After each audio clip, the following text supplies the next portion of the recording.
Whoa, who's Do you think that? the others are making good progress? Hope it's all going smoothly. Oh, hey look! They made it back as well! Prince! Lama! How did it all go? All is well, thank you.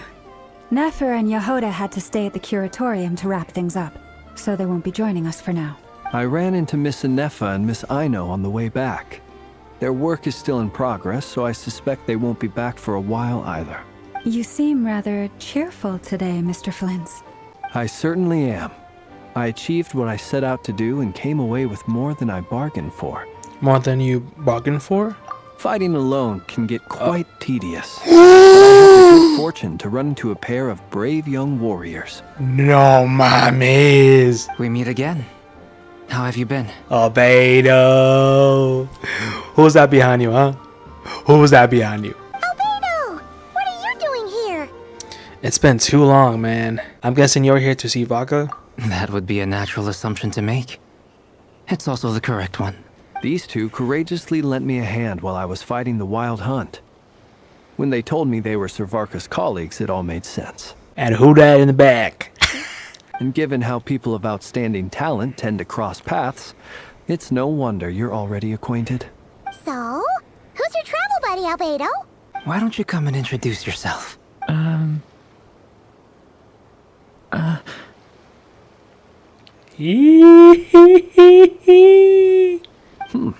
A gentleman of few words, I see.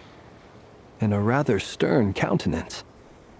I presumed you were acquainted with him. Is that not the case? Wait, those horns. You must be... It's nice to meet you. Again. We've technically met before. Wait a sec! You're Minnie Durin! That's right. It's me. I'm glad to see you again. What's up, man? By the way, he says it's okay if you drop the mini. Yeah, I'm not as mini as I used to be. Interesting, isn't it? The first step towards blending into human society appears to be reflecting on whether one's name really reflects who they are. Wow! You look so different! In a good way, of course. It's great to see you looking so healthy. Thank you, Paimon. And although you're as mini as ever, I understand that diminutives don't always convey endearment. I'll be sure to simply call you Paimon as a sign of my great respect for you. Wow! You're such a smooth talker now. Paimon could get used to this. From now on, you may refer to her as your esteemed guide, Paimon. No. Anyway, speaking of long journeys, didn't Columbina leave with you? How come she isn't back yet? She's been catching up with old friends. Wouldn't be surprised if she stopped for a cup of tea or 10 on the way back. Uh-oh. Oh. People are talking about me. Hope it's nothing negative. Seems like she's in much better spirits after meeting her old colleagues. Judging from your expressions, I'm guessing it all went well? It's getting crowded here. I'll go grab some chairs. No need. This is a job for an alchemist. I'll whip some up momentarily. Thank you for your hospitality, ladies and gentlemen, but I was merely escorting my friends back. I'll be meeting Sandrone shortly, as we still have some things to discuss. It's been a pleasure, everyone. But this is where I'll say goodbye. We really appreciate your help. Thanks for standing by us. Oh, come on. Spare the formalities.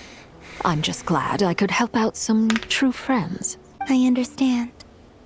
Well, bye for now, Harlequino. Oh, this place is hopping. It's probably a good thing one of us left. Otherwise, we might not fit all these people in. Are you saying we're about to run out of chairs? As a matter of fact, I am. Come on in and see for yourself.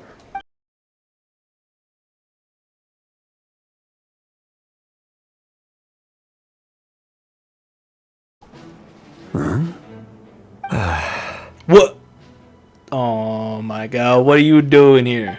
I overheard your little chit-chat outside, by the way. With Miss Columbina's colleague gone, we should be back to the original crew plus the other colleagues I brought in. And you brought Dane with you? Bruh. Though, it looks like we have another new face. Someone else managed to rope in a colleague too? Sorry, he's probably here for us. Frankly, you and Paimon are the only people I know here. This here is Deansliff, colleague of Tibet's greatest guide, Paimon, and greatest adventurer, the Traveler. Well, not exactly colleagues, more sort of friends. When someone else jumps in to do the announcing, you know you're speaking to someone important. Let's hear what he has to say. Note to self. Once Paimon knows your name, the rest of the world will soon follow. When he comes looking for us, it's usually something important. Paimon's guessing you've heard about the Wild Hunt, then. From the looks of it, you're about to hold a meeting. If I were to say that the Wild Hunt is our mutual enemy, would that earn me a seat at the table? As the saying goes, the enemy of my enemy is my friend. Mr. Dainsliff, there's a seat with your name on it. Though, I can't promise the same for everyone else. Hey, Albedo, think you can rustle up a couple more chairs? After all this time apart, Grandmaster Varka's first order is to rustle up a couple more chairs. I've missed this. Is he being sarcastic? Hey, he's your brother. Why are you asking us? I've still yeah. got a lot to learn about the nuances of human conversation. Trying to decipher Albedo's way of speaking has been like jumping in at the deep end. Oh yeah, wait, I forgot. Durin and Beto was created by Ryan Daughter. I forgot about that. Oh, good point. Paimon gets you now.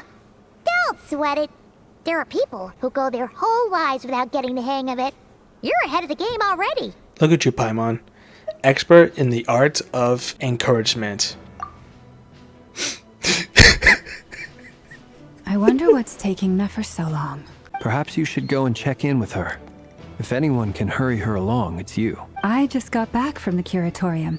Besides, aren't you curious to see what's taking her so long? Miss Nefer doesn't strike me as the type to share secrets. And since gathering intel is her specialty, I'm guessing she'd prefer to keep her methods confidential. Under such circumstances, would it not be tactless for me to impose? Oh, but it's fine for me to impose. What can I say? You have an unrivaled ability to garner people's affection, Miss Moonchanter. Besides, you have far more in common with her than I do. All right then. Impressive. She barely fought back at all. I admire your powers of persuasion, my friend. As I'm sure Miss Lauma will realize soon enough, the trick in life is to always pitch in with other people's responsibilities so that you can be selective with your own. Another trick is to simply hide in the background. Spoken like a true sage. Anyway, looks like we've got some time to kill before the meeting. Let's take a little breather, folks. And feel free to chat amongst yourselves. We'll get down to business once the other two arrive. You're both awfully quiet. Why don't I start us off with an icebreaker? Much obliged. Have either of you ever had your portrait painted? If not, I'd be glad to help. That sounds like a lovely idea. You know how to paint, then? I dabble occasionally. He's an excellent painter. Tables, chairs, people, dragons, you name it. He'll paint it for you. I'm flattered. If I ever get the chance, I'd like to give it a try myself. I'll bear that in mind. Anyway, how about you, Durin? What sort of portrait would you prefer? Oh, I'd be fine with anything. Whatever style feels best to you. Very well. Then I'll play it by ear. You can replicate any style I want? I can try. If you show me a sample, I'll do my best to match it. Thank you. In that case, I'll dig up some reference material for you. By the way. Is there something you'd like to say to me? Yeah! For starters, why'd you just show up here without even giving us a heads up? Yeah. If you think back to our previous interactions, you may recall that that's hardly out of character for me. You do have a point there. Sorted out your accommodation yet? Oh yeah! You'll need to find somewhere to stay the night too, right? Want to tag along with us? You never know. We might get a group discount. Sure, let's do that. Really? Great! Paimon will handle it. And in return, we can get Dainsliff to be our very own personal bodyguard. Paimon, you're thinking out loud again. If that's what you had in mind, you should have said so sooner. I'd be happy to help. Oh, okay then. Paimon was only kidding, but good to know. Anyway, since we're all here together, we might as well watch each other's backs. That's just what friends do, right? Indeed. Thank you. Truth be told, I can't remember the last time I was in a meeting with so many people. You're not alone there, shit. my friend. The Lightkeepers also struggle to bring everyone together for a serious discussion. I don't doubt that. I've only ever met two Ratniki, one being you, and the other being that young guy, Itlua. Eloa? Itlua is a good apple. I'll give him that. He's kind, honest, and regularly delivers supplies to my lighthouse. A true Ratnik to the core.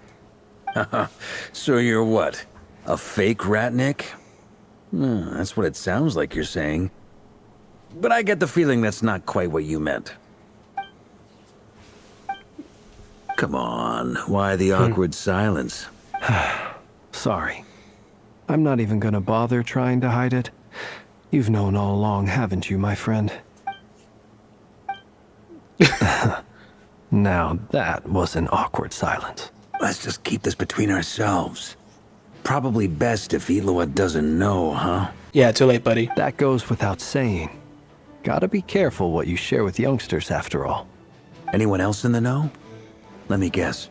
The Traveler and Paimon? It's dangerous being too sharp for one's own good, you know.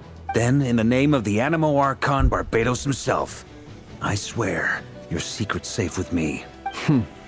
When we went for drinks, you said that you and Barbados were practically best buds.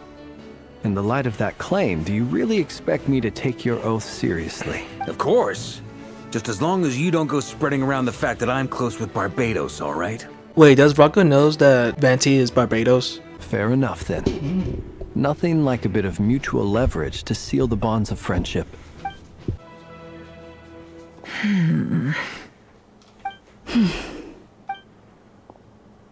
Ah, Miss Nefer. You made it after all. But what about Yehoda? I'm here to give you an update on how things are going on our end.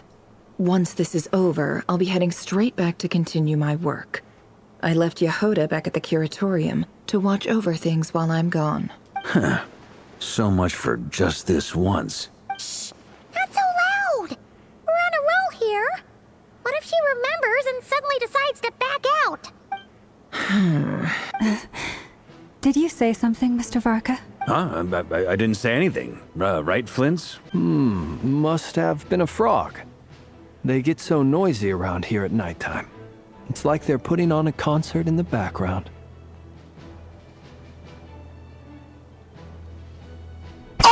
Anyway, before we begin, there's a few introductions to make. Let me start by saying that it's an honor to be speaking before so many distinguished colleagues and collaborators. First up, we have Miss Lauma. As Moon Chanter, she's the leader of the Frost Moon Scions, a local religious community in Nodcry. Then there's Miss Nefer, boss of the Curatorium of Secrets, an intel gatherer extraordinaire. Nefer is leading the investigation into Rerer's background, assisted by Yehoda and Lauma. From the little I've heard, they're making some great progress. Over here, we have Mr. Flintz, a Ratnik and guardian of the abandoned lighthouse. In our last operation, he courageously distracted the Wild Hunt to buy time for the rest of us. For those of you who've never met, this is Mr. Albedo, a renowned alchemist and captain of the Knights of Favonius investigation team. By his side is a new face for us all, myself included, Mr. Durin, who has come to lend his aid. Next up, we have the Moon Maiden and former Fatui Harbinger, Miss Columbina. Then we have the Traveler, who's earned more titles than I could possibly hope to list out, so I'll spare you the rundown. And Paimon, the ultimate travel companion and quite possibly the best guide in all of Teyvat. Miss Nefer, it looks like you might have another job coming your way, so, congratulations on the booming business, I guess. You think I haven't got enough on my hands as it is? Who's looking for me now? That would be me, Miss Nefer. I have a commission for you. And you are? Who I am doesn't matter right now. What does matter is that I'd like you to gather more intelligence about the Recher of Solnari. Well, it's not as if we never take on anonymous commissions. But in your case, I'll have to decline. I'm gonna take a wild guess and say your job's probably more hassle than it's worth. Something about you seems like bad news. It's my eyes, isn't it? Conrian, I assume. And what's with the mask? Are you trying to hide your identity? In any case, the fact that you're even still alive raises an awful lot of questions for me. My name is Dainsleif. And yes, I am from Conria. As I'm sure you're aware, the Raker of Solnari's real name is Rerir. He was once an acquaintance of mine. Really? Then you must have been quite an influential figure yourself. You flatter me, but none of that matters anymore. My point was simply to clarify why I have asked Miss Nefer to investigate Rerir's background. So you're both from Conria, and it sounds like you used to be friends? What am I missing here? Surely you already know how he became one of the Five Sinners. I'll tell you everything I know. The history of Conria, the names and identities of the Five Sinners. I remember it all like it was yesterday. I have never spoken openly of this before. But the truth was exactly as people say. The Five Sinners were each driven by their own desires, and it was by playing upon these that the Abyss tempted them to their fall, tearing Conria apart in the process. The visionary, Vedifenir, who wished to foretell the future. The wise, Haroptatir, who sought limitless knowledge. Gold, Rhindaughter, who desired to create life. The foul, Surtologi, who pursued supreme strength. And last, but not least, Raker of Solnari, Rerir, Ravager of the Moon. Of the five, Rerir is the only one who remains a mystery to me. He never harbored grand ambitions. So what changed in the space of a single night? In other words, you're saying that his change came as a shock to you, and you have no idea what actually happened? That's right. You mentioned how the Abyss tempted them, which led to their fall. But what did that look like in practice?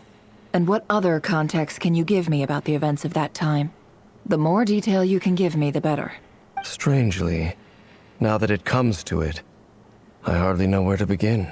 The fateful night took place during the era of the Eclipse Dynasty.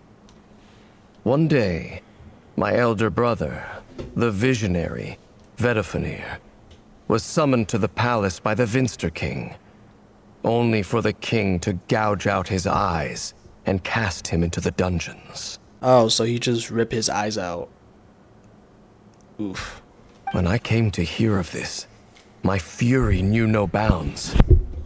I gathered together every ally I thought I had, and together, we set a night to storm the palace and free Ved. Centuries on, the memories of that night still haunt me, like a never-ending nightmare. We broke through the palace gates, just like we had planned, each striking towards our separate targets. But then, I was betrayed. Even Vedifenir, the very person I had come to rescue, abandoned me and partook of the Abyss's power. Damn. That's rough, buddy. So, it's personal after all. Then tell me, Mr. Dainsleif, what price are you willing to pay? You, of all people, must know that nothing comes for free. I cannot say what price would be worthy of such a commission. But know this. Rerir was not always a madman.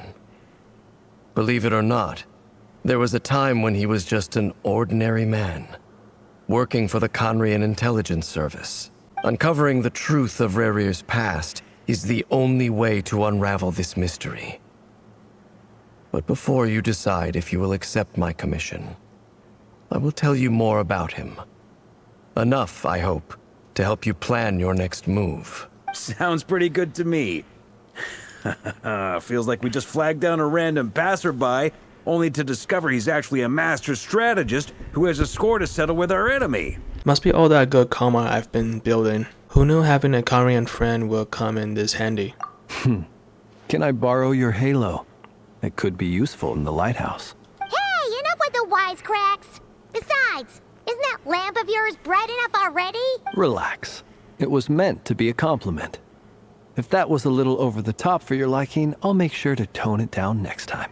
I'll give your proposal some serious thought, Mr. Dainsleif. Let's speak in private once the meeting is over. Before that, there's a few things I'd like to share. Finally, you talk. God damn, bro. You recount meeting the knave and how the iridescent moon's marrow was retrieved from the crimson moon space. You make it clear that the knave chose to help you of her own accord. Then conclude by reporting how the hearts of the 3 moons are finally in your hands. Now that we've united the hearts of the 3 moons, your power should be greatly enhanced. But it seems like that hasn't happened yet. I believe it will take a little longer. You've done so much for me, so I want to be completely honest with you all. Even though I'm doing a lot better now, the truth is, my recovery will likely be an ongoing process. From the moment I was born, my power has been slowly ebbing away. And that is because Teyvat has never accepted me. Even with the moons united as one, it seems my rejection cannot be undone. So far, I have yet to find a solution. It may turn out to be a problem that will plague me until the day I finally leave this place behind. Even so, I will do everything in my power to help you drive out the Ray here of Solnari. As Arlecchino put it, this is not about chasing the spoils of victory. It's just a gesture of heartfelt gratitude. Kutar. She seems a lot more energetic and positive than she did when we first met. Defeating the Ray here of Solnari will be no easy task. While my strength slowly recovers, we'll also need to gather more intel. Naturally. We should take all the help we can get if we hope to defeat him. We've considered several viable plans now, but our choice hinges on the answers to a few key questions. Is it even possible to kill Rerir? What experiences shaped the person or monster he became? And what's he really after? Given Albedo's expertise in alchemy, I think we should leave him to try and answer the first of these questions. Understood. As for the other two, I'm afraid we'll have to count on you again, Miss Nefer. Believe me when I say it's not my wish to burden you. But right now, relying on your skills is our only option. So you're placing all your hopes on me, huh? We can't thank you enough for agreeing to help us.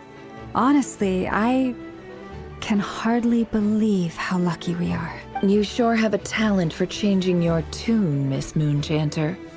Timid like Yehoda one moment, then flinches insincere flattery the next. Ladies, please.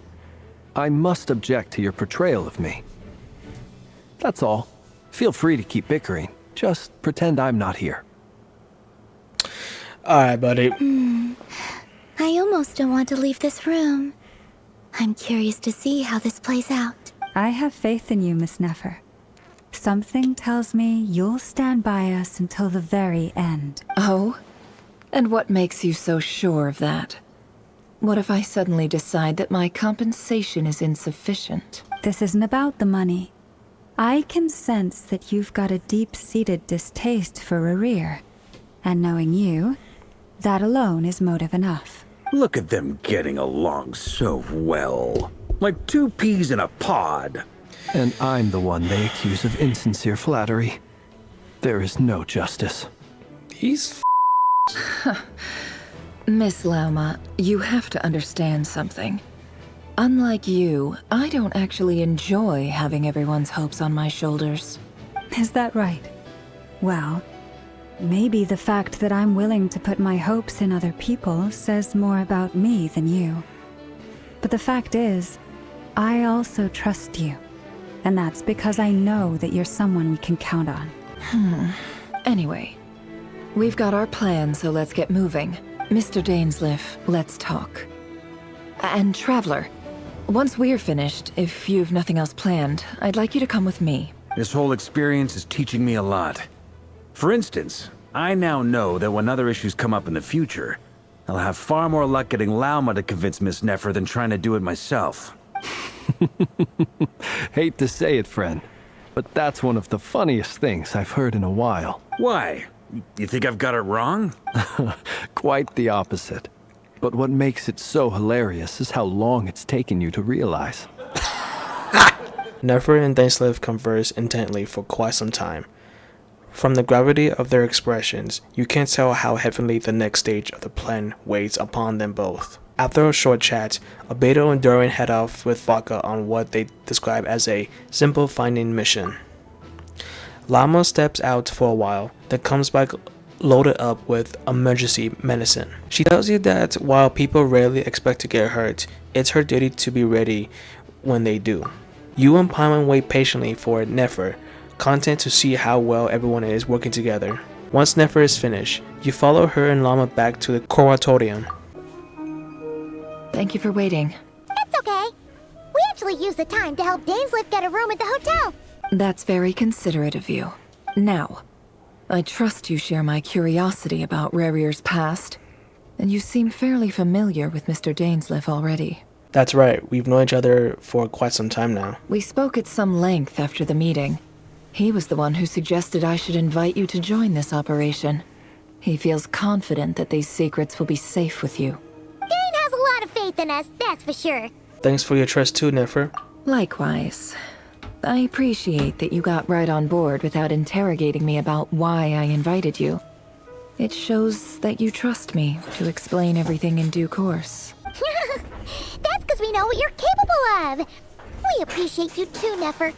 You might have been forced to help in the beginning, but this time, it was your choice. That's one way to put it. Another is this, that once a decision's been made, it's set in stone. After that, my only goal is to see it through. Alright, so here's how it is. I'm going to access Rarier's thoughts again using my confidential method. Now, I'm sure you've seen things like this before on your travels, so you're surely well aware of how dangerous it can be. The reason I've gathered you all here is to ensure my safety during the proceedings. I plan for us to enter the fragment of his consciousness together, and once inside, I will focus on searching for information. Think of this as a diving expedition into someone's brain. If I'm the diver, you are my safety equipment, tasked with keeping me alive while I'm under the surface. Once the ceremony begins, we will all be spying on privileged information. But in the interests of safety, you must remain absolutely silent at all times. We will discuss our observations after the ceremony has concluded. Lastly, any individuals of a weaker constitution are advised not to partake in the ceremony. In any case, Paimon has her own job to do, which requires staying in the room, but not joining the ceremony. Nefer explicitly left out the details of her confidential method. I guess her brain diving techniques are a trade secret. Well, good luck, everyone. Sounds like all Paimon can do is cross her fingers and root for you guys. There's a little more to it than that. I was being serious when I said you have a job to do. While the rest of us are inside Rarier's mind, it's imperative that we have a team member on the outside. In the event that something goes wrong, you will be our first responder. I don't anticipate any issues, but the extra level of safety will be greatly appreciated. I second that. This is a dangerous operation here, and you're our whole rescue team. That's pretty much the most important job in the crew. So, Paimon's like the lifeguard? Yeah, that makes sense. All right, got it. Good. Please, take a seat. We'll get started momentarily. So, did Mr. Dainsleif tell you anything else? He told me that he believes Rarier kept some big secrets in his life. He's not sure that they were the cause of his eventual downfall, but he's asked me to uncover what those secrets were all the same. But surely you're not planning to go through with this, no matter the cost. If you think that, you'd be overestimating me. I'm a businesswoman, not a mercenary. But I do have my own professional reasons for taking this job. You think I'd turn down the opportunity to get a first-hand glimpse into Conrian history? No chance. Well, as long as you don't let morbid curiosity get in the way of safety concerns, we're good. We'll do whatever we can to help you. You're such a killjoy. She's got incense, candles. Almost feels like a summoning ritual. Seems like Nefer still has no intention of sharing her trade secrets, but now's not exactly the moment to pry. I see there's a chess set on the table. Could that have something to do with her intel gathering methods? Alright, I'm good to go. All set over here too. I'm ready as well. Promise, Paimon, you'll be extra careful. Pinky promise. Alright. Let your whole body relax. We're about to begin. Close your eyes. Phew. Could this be his office? Pretty standard setup. Bookshelves, paperwork, files. According to Dainsliff, Rarier used to be an intelligence operative. Chances are there's plenty of top secret intel stashed away in this room. Is this where you keep your secrets, Rarier? Can't say I'm not looking forward to this. A file tucked inside a folder. The title reads, Dear Breakfast Shop Owner. It's a list of names, but at this stage I have no idea who any of them even are. Bookshelves full of documents. Looks like these are all files, packed with the personal details of individual Conrians. The Crimson Moon dynasty preceded the eclipse. Since Rarier worked as a secret agent during the latter, it stands to reason that he was tasked with purging remnants of the old dynasty. Yep. Lines up exactly with what Dainsliff told me. A box containing a ring inlaid with a precious gem. Must be for his girlfriend. He looks even gloomier than last time. I wonder what's changed. Today's files are in. Time to wade through them just like usual. Male, 51. Occupation, cook. Confirmed Crimson Moon descendant. Has maintained frequent contact with other descendants over the past year. Poses a threat to the dynasty. Neutralized.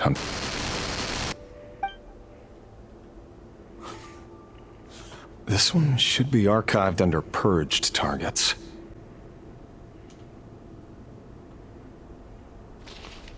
Female, 23. Occupation, office clerk. Confirmed Crimson Moon descendant. Has maintained frequent contact with other descendants over the past year.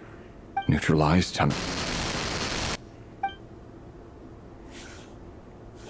Another one for purged targets. Sounds like she was that other man's daughter. Never mind. What's it got to do with me?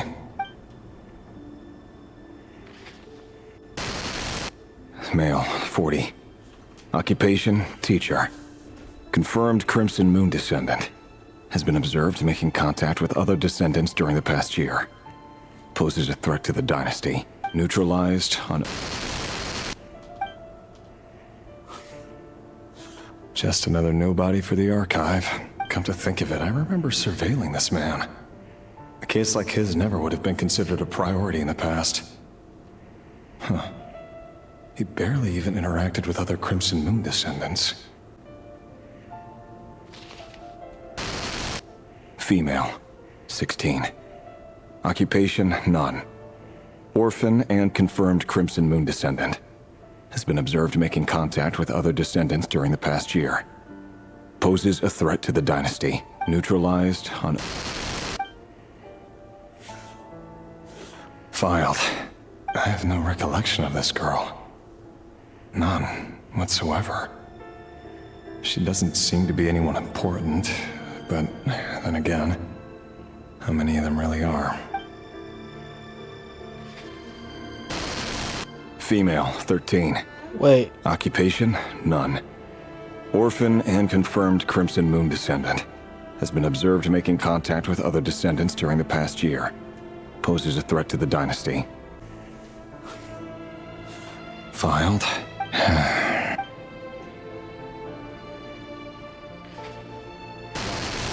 Male, 11. Occupation, none. Orphan and confirmed Crimson Moon descendant.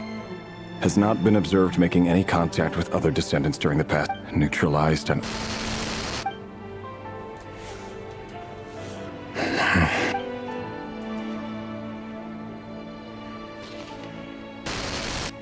Male. 6. Occupation, none. Orphan and confirmed Crimson Moon descendant. Poses a threat to the dynasty. Damn, even 6 years old. Damn, bro. Damn, so they even kill kids too? It's funny, isn't it? Your job is becoming both harder and easier at the same time, depending on how you look at it. Sooner or later, the Crimson Moon descendants will be completely wiped out. But as their numbers dwindle, they become harder and harder to track down.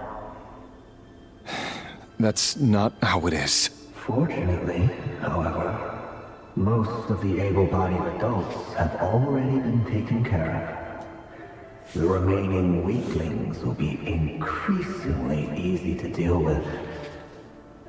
No! No. My job is to ensure the survival of the Eclipse Dynasty. And the only way to do that is by eliminating any and all potential threats. It's a perfectly legitimate line of work. Every single one of my colleagues can attest to my fairness. And if my friends were aware of the facts, I know they'd back me up too. Assuming, of course, that they were aware of all the facts. Mr. Vedifalnir, it's been quite some time since we last met. Revier, I trust you're here because you have something important to discuss. Forgive me. I wasn't tuning out, it's just, I noticed you didn't even phrase that as a question. As if you knew I was coming. Tell me, does someone in your position ever feel the need to ask questions at all? It is indeed within my power to foresee certain things. Things like your arrival. I was just thinking. It won't be long before I'll be inviting both you and Dane to my wedding. That isn't a lie, but nor is it a fact as such. It's a wish, isn't it? No fooling a prophet. Ever since that day we met for drinks, I knew it was only a matter of time before you came looking for me. Does it feel good? Knowing how the future will unfold. I'm afraid the notions of good and bad fail to capture the complexity of what such a power entails. Once you've seen what will come to pass, it can be all too easy to succumb to fear and melancholy. Unless, of course, you learn to abandon these feelings. You fear my silence, and long to hear the words I left unspoken that day. That's right. You must have noticed my reluctance to broach the subject, and the reason is simple. Because the truth could never have lived up to your hopes. For both our sakes, such words are better left unsaid. The burden of prophecy was never meant for your shoulders. So who exactly do you deem worthy to hear your prophecies? None but our exalted king? Or rather, our king as he once was. You're closer to his majesty than I am. You must know better than anyone how much he's changed. You say that as though it is to my benefit. Yet precisely because of that, I dare not speak rashly. A king can turn out to be the most virtuous of rulers, or a tyrant more terrible than the most vicious of dragons. You are so wise and far-sighted, yet still you would have me live in fear of the unknown? You make a fair point. Especially given my silence alone was all it took to send you spiraling downwards. Very well then. Let me offer you some advice. And I say this not as a prophet or a visionary, but simply as the brother of your friend. For many reasons, there is very little chance of your marriage ending in happiness. If happiness is what you seek, you should find another fiancé. Hold on. There's that same black fog again. Could this memory belong to Thelindis? Guess I'd better tread carefully. Wait. Hear me out. This time we finally got a clear look at his face, and learned his true identity. His name is Rayrir, and he claims to be one of the king's guards. What did you say? A cruel irony, isn't it? The man you're set to marry leads a double life as a brutal executioner. Why are you telling me all of this now? Simple. It's because I want you to kill him. What?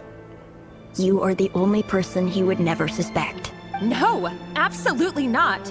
I would never dream of doing such a despicable thing. So you'll just stand by and watch him slaughter us to the last?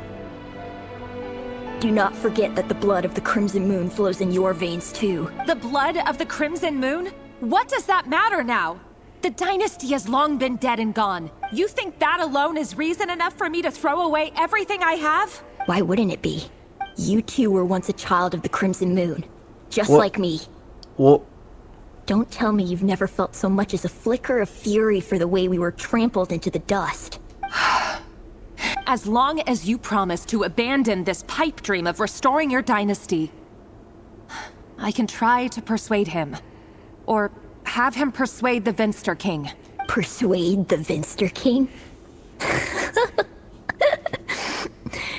Do you even know why he's so obsessed with hunting us down? Why he keeps trying to force us to hand over our secrets? Over and over again? Or why we refuse to give up on restoring the dynasty? The Vinster King. A blind fool.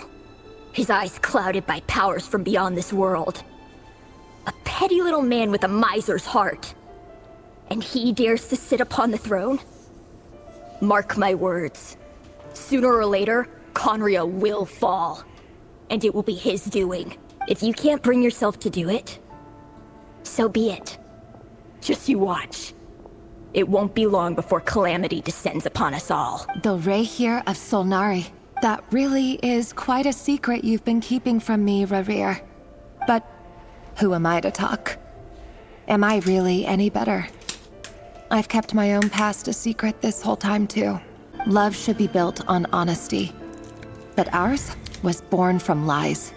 And yet, is it really so wrong to hide things that would only make life harder? If we don't cover up the parts that no one else should see, how can we go on pretending to be normal? Vedifulnir must have known all this. And that's why he made his prophecy. In the end, nothing stays hidden forever. But I won't just sit by and watch this disaster unfold. I'll do everything in my power to protect what I cannot afford to lose, no matter who I have to face. Was that Rayrir who just walked past the window? Doesn't it give you the chills that he still takes the same road to work every day? As if nothing ever happened. Those people at the deli. Enough already. They're clearly pretty taken by their own disguises, so just smile and play along. Pull the rug from under beasts like that, and you'll risk having your throat torn out. Deli? They're talking about those people from the opposition. Right. I'd almost forgotten they used to run a deli. People of no consequence always vanish so easily. And no one even remembers them. But surely you can see he's not the man he pretends to be. So many have died already, and they say that the king's madness grows with each passing day. We're not going to survive this, are we? But why does it have to be this way? Do we really deserve to die just because of the blood that runs through our veins? Felindis, are you even listening? Sorry, Freether. My mind was off wandering. I heard you, though. You're talking about what Rayrir said. He's just following the king's orders. He's a secret agent, and it's his job to hunt down rebels and dissidents. By the time you first met him, he'd already taken lives. Maybe he was using you from the very beginning. No. Rayrir has no idea I have anything to do with the Crimson Moon. My family are only distant relatives of the main lineage, and besides, my eyes are perfectly ordinary. Truth be told, apart from my teacher, pretty much no one knows I have any connection to any of it. It's been a long time since my family severed ties. But as Orlog said, who could possibly talk sense into that raving lunatic of a king? No one! I'll work something out. Trust me, I'm with you all. But for now, you need to keep yourselves hidden. Don't let anyone find you, anyone at all. Don't forget that Rerir is an Eclipse operative. You need to be extra careful when he's around. And when I am too. For now, don't come looking for me. And if anything happens to me, just act like we've never met. If even you can't escape this, what hope do the rest of us have? But after all this time together, surely he wouldn't lay a hand on you. I won't speak in his defense, nor can I give you a clear answer to that question. But I'll do everything I can to put an end to this. Here, hold on to this. If an opportunity to escape presents itself, take it. You'll be glad you took some spare change. You call that change? But what about you? I've got a job, and there's still money coming in. But you can't go anywhere right now. Please think about yourself for once. Another day, another round of assassination training. Training ground is just beyond this hidden passageway. When you kill a person, doesn't it bother you when you end up covered in their blood? Why would it? Aren't we all just walking blood bags? But not everyone is accustomed to hunting down others like prey.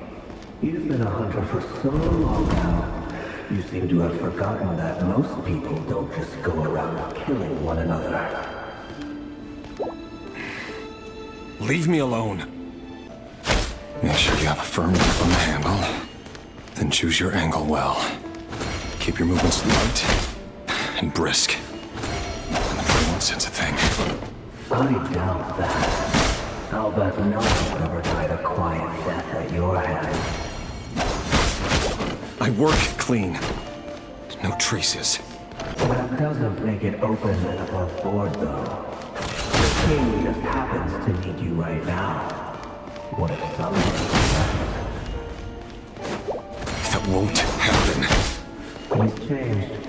Ever since you fell the spell of that power. Beginning, he only had you take out a handful of it. The ones I've dealt with have always been guilty. And I've carried out my work flawlessly. You know why Elegy accepted your proposal, don't you? Was it because he didn't trust you or something? No! Oh.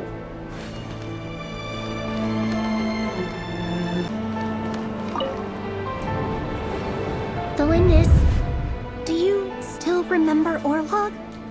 Orlog? The boy who was pretending to sell flowers. You spoke for quite a while, didn't you? Yes, we did. What about him? He was arrested 2 days ago. Chances are he's already dead. He... I just don't get it! After everything he's done, why do you still stand by him? Or does it mean nothing to you that people keep dying? No, that's not... Just hear me out. I need to go now, Delindis. They're looking for us. You take care too. If you ever need a place to hide, come find us. Author Thelindis. Over the course of this week, the research object was subjected to interference for a total of 47 hours for experimental purposes. The results are as follows. All subjects of observation that were sent inside have now... The situation within is proving more problematic than anticipated. No progress whatsoever. What now? Won't you give me even a glimmer of hope? Things are getting worse by the day. I have to find a way or we'll all be in danger, but if all this research comes to nothing, what then? Sooner or later it'll be my neck on the line. But could he really bring himself to kill me? No. Surely he wouldn't have the heart.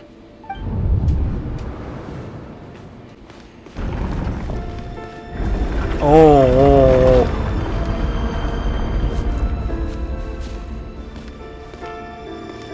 Why won't you just let us go?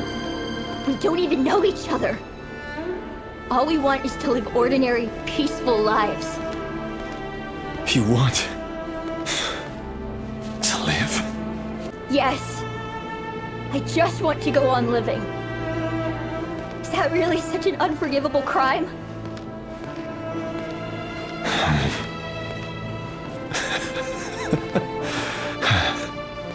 You want to go on living.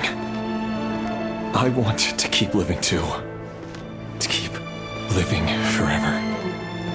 That's why I have no choice but to continue on the path I'm on. If only some savior would suddenly swoop down and change the way the world is. Too bad that's not going to happen. Imagine that. If there really were such a person, you and I wouldn't be standing here like this, would we? Today's files are in. Time to wade through them just like usual. No, I don't get tired of it. It's my job. And not only am I lucky to have it, I'm good at it too. Huh. Wait. That's... Thalindis? Oh. No. No! Why?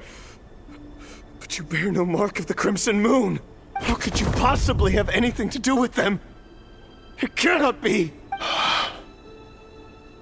A diluted bloodline. Carefully concealed. I see it now. You've been living in the shadows just like me. What a fool I've been. Numbing myself with talk of justice. Even imagining my friends would back me up. But in the end, Irminsul. Finster King! How far are you going to take this? From the direct bloodline to secondary offshoots? And then what? Today it's the descendants of the Crimson Moon. Who will it be tomorrow? Will you not rest until everyone down here is dead? No. This cannot go on. This is where it ends. You're really letting me go? I am. As long as you can guarantee that no one will find you. Don't worry, I'll be extra careful. No one will know I was here. But what about you? Me? If you let me go, you won't be able to complete your mission, will you? Good point. In that case, maybe you should stay. No, please! I just want to see the outside world again. To... Go on living? Yes. I know you're a man of your word. So please, just let me go. If I let you leave, what will become of me? Just kidding. Go. But remember, don't let anyone know you were caught. We'll be seeing each other again very soon if you do. Even shadows in the dark must live by a code. But you can't save everyone. You've been whispering in my ear for days now, Vedifilnir. What are you trying to do? Break me down? I only say this because you long for an answer to your problems. Let her go, Rerir, or you risk losing everything. I will not abandon Thalindis. Then you'll need a little more vigilance and a lot more power. The world is changing, Rerir. Keep your eyes peeled for your moment of opportunity. That voice used to be so unclear. But now I know exactly whose it is. It's Vedifilnir. He won't tell me how to actually resolve any of this, but he keeps trying to manipulate me like a puppet. What's his game here? Tell me then. What will this moment of opportunity look like? And no answer. He's like a ghost. Always disturbing me when I'm on edge, but never answering when I need him most. So, the Eclipse Dynasty was purging. Well, massacring the descendants of the Crimson Moon. And it seems like it was all connected to the Vinster King's research. The King's obsession with abyssal power left the future of Conria hanging in the balance. No wonder every aspect of Rarir's life was so unstable. And it looks like this Thelindis, Rarir's would-be fiancé, herself belonged to a sub-branch of the Crimson Moon dynasty's descendants. It almost defies belief that a couple like them could hide the truth from each other for so long. If the Vinster King hadn't intervened in such a drastic way, they might have gone on deceiving each other for the rest of their lives. And why does Vedderfanir, Daneslif's older brother, keep talking in Rarir's head? This guy kept more secrets than I ever imagined. The human mind is like a vast desert of shifting sands. When you follow the flow of someone's memories, you only ever see the parts they're willing to let surface. Time for something a bit more creative. We've been inside Rarir's mind this whole time, building up a picture of his psyche. There's already enough clues on the board to start reading between the lines and mapping out the rest. Now, we can finally begin to put the pieces together. Sure, it'll only be a reconstruction, part simulation, part reasoning, but it's usually pretty accurate. Once we've built up a cognitive profile, we just need to cross-check the logic behind his actions. And then we'll be able to take a sneak peek at whatever it is that Rarir has really been hiding. Oh, what the? What is this? Rarir, are you there? Hey, Rarir! Come out, it's urgent! Dane? What's wrong? Quick, come with me. I'll explain everything once we've met up with the others. Okay. I'll come. But the Lindis is still over at the Universitas. I'll need to leave her a note. All right then, but make it quick. I've never seen Dane so worked up before. Whatever this is, it must be big trouble. Well, this is a nice change, meeting What? you all at this hour. Right, Doctor. When men and women of ambition can speak face to face in broad daylight, I say that's a big step forward for our dear Conria. Oh, Don't be ridiculous. Oh, We such do Elegy? not fear the day. Why would we seek refuge in the night? You might ask your blade that same question. I'm told it prefers the cover of darkness. The word on the street is that Sir Elegy only strikes when he has an unfair advantage. But that is patently false. I see you're missing an arm and a leg. Surely only a fair fight could explain that.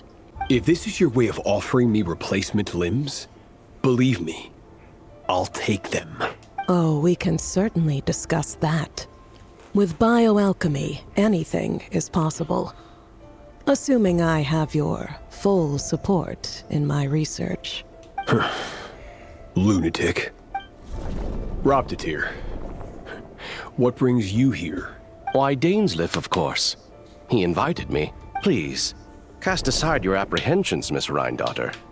Whatever the rumors may say, I am but a humble servant of the king, and I can assure you he affords me no greater convenience than he does you.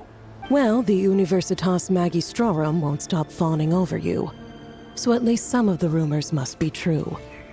You're clearly doing well for yourself, so drop the humble servant act. It endears you to no one. You're president of the Universitas Magistrorum, the chief royal mage known as the Wise by royal appointment, and by far the most favored among the 4 pillars of Conria. Vice President Veet doesn't even try to hide his envy when he sees you. My success is the product of hard work and good luck. It's as simple as that. Were the king not such an extremist, I hardly think I would have received a senior post at my age. Of course, no job is without its gripes. Serving a king like ours can be a challenging task, as I'm sure you can imagine. And as for Efterveet, in missing out on the presidency, he's dodged a mountain of stress. Like everything else in life, it comes with pros and cons. You're all here. I apologize for the short notice, but it was an emergency. You must be Rerir. Mr. Sertologi. Yes, I handled your case file during your sentencing. Nothing personal, of course. I'm pleasantly surprised that you remember me. You're clearly a person of substance if you've been invited here. But Dainsleif, you'd better have a very good reason for convening this little gathering. It's my brother, Vedafenir. After he spoke at the court this morning, the king was so infuriated by his words that he had him blinded in both eyes and thrown in prison. Vedafenir in prison? Strange. I thought the king trusted him and Horoptatyr more than anyone else in the world. Does this mean the king's circle of trust just got even smaller? It has nothing to do with trust. It's about what the king wants, which is as clear as day to anyone paying attention. I simply appease him, because it's in the best interests of the Universitas Magistrorum. And also because you're slimy. Vedafenir, perhaps less so. But still, a visionless visionary? It rather inclines me to think that qualifications are not what get you ahead in Conria. Do you honestly think this is an important discussion to be having right now? Dane, what are you planning to do? Rescue Vedafenir, I assume. Correct. It will mean storming the palace by force. Tonight. I need all of you on my side. That's far too dangerous. And don't forget, Dainsleif, you're captain of the Royal Guard. You swore an oath to the throne. You've been planning this for a while, haven't you? I have no desire to commit treason. But whatever critique the king may have of Vedafenir, disfiguring your most loyal subject for putting the best interests of his court and nation first, this is not the conduct of a wise ruler. My blade will force the king to see the error of his ways. So, Vedafenir's prophecy enraged the king. I'm sure it wasn't what he wanted to hear, but if he won't take counsel even from the visionary, that is deeply troubling news. The extent of His Majesty's madness is now all too clear. The question is, how does a man like me get out of this situation unscathed? You have noble ambitions, Dane. But I'm afraid they don't do much for a guy like me. I'm not interested in saving the world. All I want is a letter of pardon. A letter of pardon? For whom? Thelindis? The chances of the Vinster King issuing a pardon for anyone connected to the Crimson Moon seem vanishingly slim. Author Thelindis. Over the course of this week, the research object was subjected to interference for a total of 60 hours for experimental purposes. The results are as follows. Research dating back to the Crimson Moon Dynasty has established 2 points regarding moon marrow. Firstly, its origins have something to do with a god's power. Secondly, it serves as a portal to an as-yet indeterminate location. Moon marrow can thus be defined as a spatial gateway. However, there are a number of hurdles to overcome before we can answer the question of where it leads to. To start with, opening the gateway requires a specific power source, which the relevant literature indicates. An enormous amount of power is then required to keep the gate open. Currently, the total power output of our instruments remains in the single digits. To make matters worse, I am now the only staff member remaining in the Moon Marrow lab. The Universitas Magistrorum recently decided to move most of its personnel into abyssal energy research, which has stymied all Crimson Moon-related projects. This is not a wise move. I have always maintained that placing all our hopes in a single source of power is risky, especially one as poorly understood as this. As well as making ourselves overly reliant on a single resource, we are neglecting other promising technologies. I apologize if this comes across as disrespectful, but as a Moon Marrow researcher, I desperately want to see the world beyond the gateway. If we really made it there one day, what would we find? And how would we go about taming the unknown? My imagination is endlessly fueled by questions such as these. This is for you. I heard you're gonna leave the city with your parents. Thelindis, did you hear about what happened? I've heard nothing. Rerir got back very late last Friday, and he was acting a little unusual, but he slept pretty well, so I'm guessing whatever he did was a good deed. You never saw him, and I don't know what he did. And this conversation never happened. You understand? What if he finds out that you pried into his secrets? Don't be silly. I don't know what secrets he does or doesn't have. All I know is he's just a normal guy who happens to run some errands for the king. Are you scared of him? I don't know. The Rerir I know doesn't match the person you all describe. Logically, I should be scared of him. And yet, I don't want to lose him. But enough about that. You should get going, and be careful with the package I gave you. Keep it secret. Keep it safe. What's in it? A piece of the moon. All you need to know is that as long as you keep it safe, then in the future, everyone will be able to see a red moon. A red moon? You mean our moon? That's right. Our moon. Promise me you'll look after it. I promise, Thelindis. The Crimson Moon bloodline will never die out. Its light, the color of blood, will become like a fire that flows in our veins, no matter how long it takes. Hurry, everyone, and stick to the plan. Sir Dainsleif, what are you? Is this treason? You know what happens to those who betray the throne. Please, don't do this! It is the king himself who has betrayed the throne. He has betrayed all of Conria. If you have any love left for justice in your heart, you should join me. It's showtime. Dane and his group will handle the troops in the palace. Then Hraptatir and Rhindaughter will disarm the security measures. My job is to enter the prison and rescue Vedifalnir. Stay safe. Wish me luck. Look after my brother. Draw your blade. It is time for justice to prevail. This place is filthy. And the smell is abominable. Clearly, the king doesn't allow his prisoners a single shred of dignity. This is dire. Found you. Hello, Mr. Vedifalnir. It's you. Surprised? Oh, wait. I guess surprise isn't an emotion that prophets feel very often. I certainly felt some surprise in the moment when I was blinded. Surprise at the king's sheer ignorance.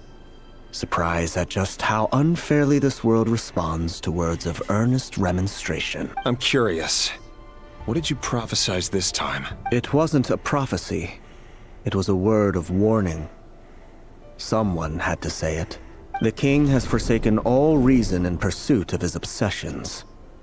I simply told him that if he continues on this path, Conria will surely fall. But he didn't listen. Worse still, he stabbed you in both eyes and locked you away. Dane asked for my help. The court is in complete chaos now, but I'm sure you predicted that. Everything is transpiring as I foresaw, yet I am powerless to change it. Fate is an immutable force. I can but lament as the inevitable unfolds. I do wonder whether giving a man the power to see the future does nothing more for him than slowly crush his spirit. Forgive my curtness, Vedifalnir, but the king did not suddenly turn on you today. His suspicions have been brewing for a long time. You can't have wisdom beyond the reach of your fellow man without attracting his fear and suspicion. There are things the king does not want to see.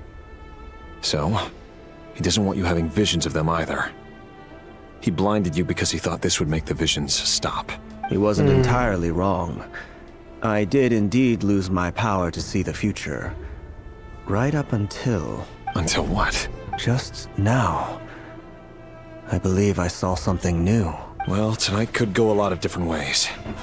5 of us banded together to storm the palace, also we could rescue you. This will go down as the most tumultuous day in Conrian history. I sense hatred in you. But also hope. A desperate hope that with the tyrant deposed, that will be the end of the story. But this is not the end. It is the beginning of a new chapter, in a whole new story. There are many men of honor and courage in this world, Rerir. But you are not one of them. You're not here for justice, are you? You're here for yourself. Is that a dagger? Interesting. Why not the polearm? It was always your weapon of choice. With your abilities, I don't doubt that you were able to recover some of your sight. But I also doubt that you want to make an enemy of me right now. Of course not. We're on the same side, aren't we? We could be. But I need you to be honest with me, Vedafilnir. At this point, you're my only hope for the future. You mean your future? With your beloved, Felindis? Yes. And I know there are bigger things at stake here. A dynasty, a nation, maybe the entire world. But forgive me, I care first and foremost about myself. I can't abandon the one I love to save myself.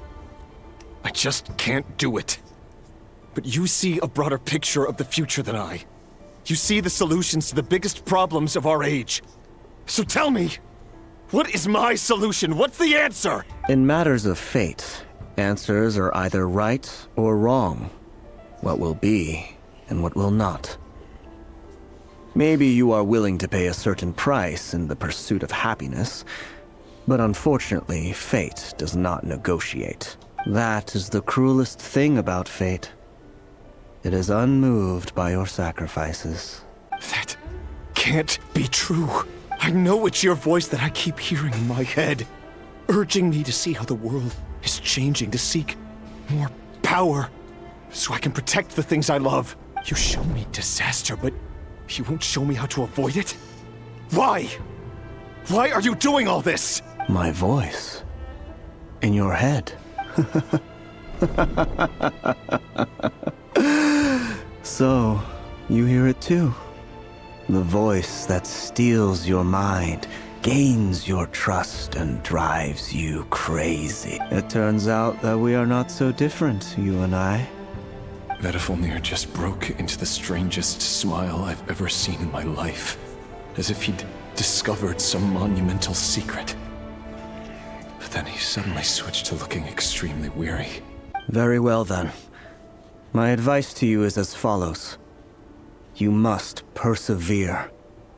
Whatever trials and tribulations you may face, be steadfast in the belief that they are your path to the future. For as long as you live, your story with Felindis shall not come to an end. That is the only chance you have of fighting back against fate. It is up to you whether you believe my words. Regardless, that is all I will say on the matter. I have no right to intervene any further. I will hold you to your word. Thank you for setting me free. In return, I will tell you one more thing that you cannot afford to ignore. Just then, a strange wave of energy rippled through the city. We had no idea what it could mean. If I were you, I would head to the Universitas Magistrorum. The Universitas? Oh no! I'm sure we'll be seeing each other again very soon, Rerir. Whatever Vedafilnir said, I didn't catch it. I didn't even help him out of the prison. There was no time to lose. Now, the Universitas. That reminds me of a rumor I once heard. Allegedly, the king installed secret mechanisms in the palace and around the city. No one knows where they are or what kind of power they hold. But if they were ever gonna activate, it would probably be on a night like tonight. Help! Help! Hold on! Don't let them anywhere near you! Save me! I can't! Ah! That sounded like an explosion. So, the rumor is true? The king really went through with it. What other means does the king have at his disposal? They must run on power from the Abyss. And given it's a major center of Abyss research, anyone over at the Universitas will be in grave danger. I have to hurry! Monsters? At the Universitas Magistrorum? Why now? Oh no! They're coming! It's no use. The table won't hold out much longer. The weapons. Where are the weapons? Of course. All the lab equipment was upgraded after the inspection last week, but the new weapons haven't been allocated yet. I'm done for. Is anyone there? I need help!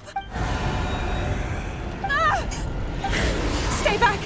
Please stay back!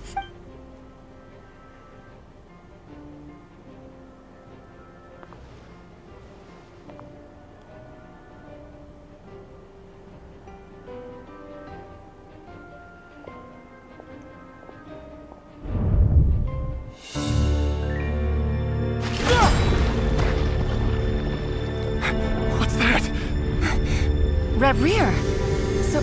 So the rumors about your work are true. What? No! Listen, something happened at the palace tonight. We have to leave! You don't need to lie to me anymore. What do you mean? I know why you're worried, and I will respect the decision you've made. But it's okay, because I found a solution. I know how to end all this. You can have it back. The normal life you so desire. But until then, I'm afraid our wedding will have to wait. Celindus? No, don't do it! Celindus! Celindus!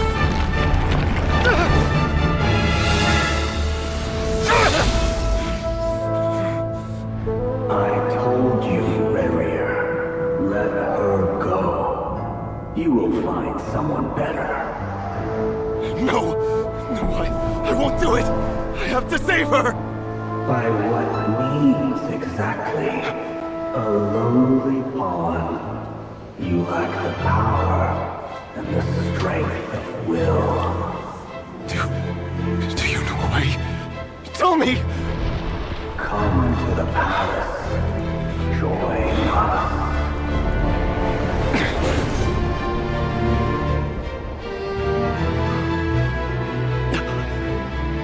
Rerir, thank goodness we... Step forth and take your share. You made it. Not you too.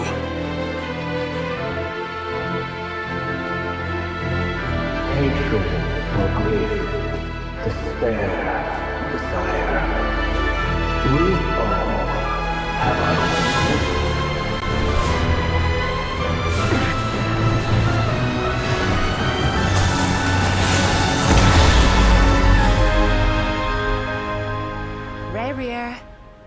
Rerir.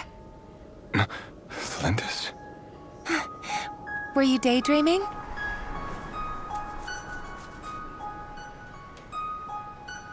You still remember, Rerir? That question you asked me a couple of weeks ago? Oh. You mean the proposal? Yeah. I'm wondering, where do you think would be a good place to discuss it? Maybe in the garden? Or were you thinking a fancy restaurant? It's your choice.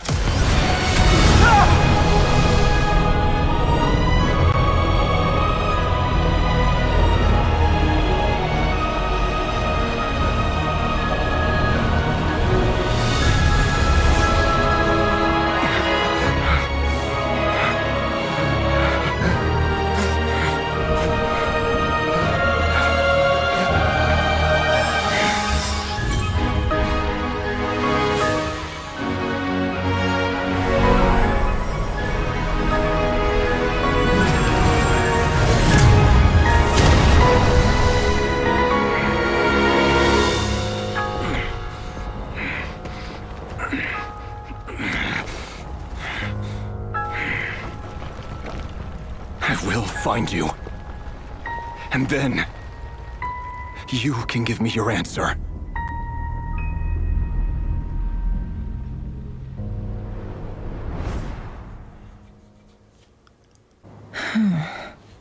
So that's how the Raker of Solnari was born. A monster created by circumstance is a monster all the same. Viewing other people's thoughts for too long can get uncomfortable. Right now, I'm feeling a strong sense of loathing. In a nutshell, the story of Conria is what happens when the truth falls by the wayside. Everyone tells little white lies, and before long, you have a huge pack of lies that destroys everything. Time to get back. His past is filled with sorrow. But the tale of any fallen civilization is one of endless tragedy. Cruel as it may be, that was Conria's fate.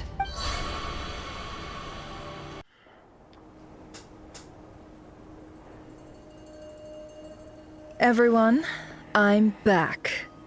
Can I get a standing ovation? Never! How are you holding up? Feeling okay? She's fine. Boss is a pro. Yes, I'm fine. You will have seen the events of Rarir's life through my thoughts. It's now clear that he is just a regular nobody, driven by personal tragedy, as he said himself. I mostly agree.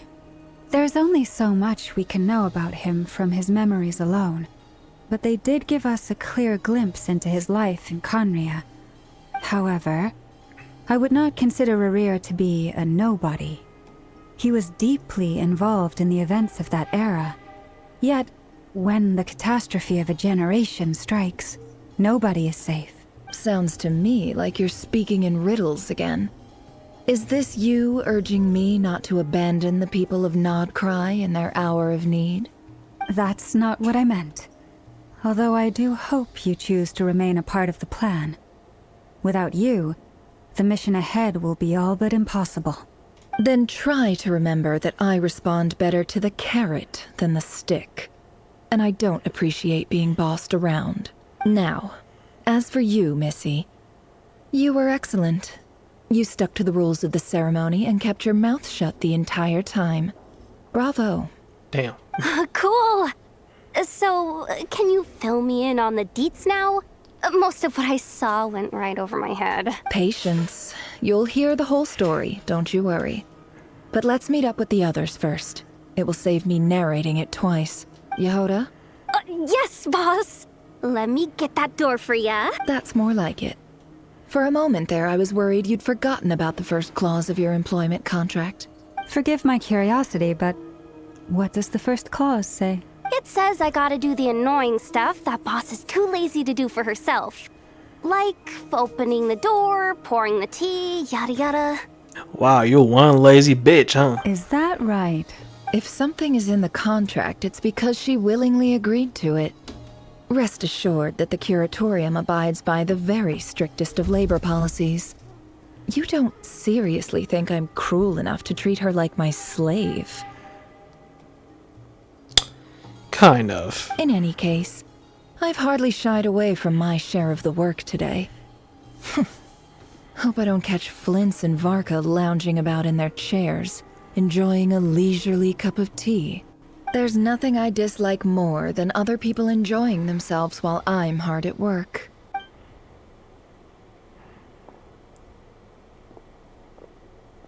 Oh no. Sorry to disturb you, but we seem to have run into some trouble. Evidently so. Don't worry, I'm not about to leave you to fend for yourselves. I'm not that kind of boss. And it would go against the Curatorium's labor policy. What? I'm sorry? What did you hear me say? I wasn't talking about labor policy. Wait. How long have I been standing here? Not long. You just appeared by the door a moment ago. Boss, what's wrong? You look like you've seen a ghost. We've been tricked. We never left at all. Somehow I hallucinated that whole scene back inside the office. Hallucinated? But how? How indeed. This place should heed my will alone. All thoughts and actions that occur in here are just a result of pawns moving across the chessboard in a carefully calculated manner.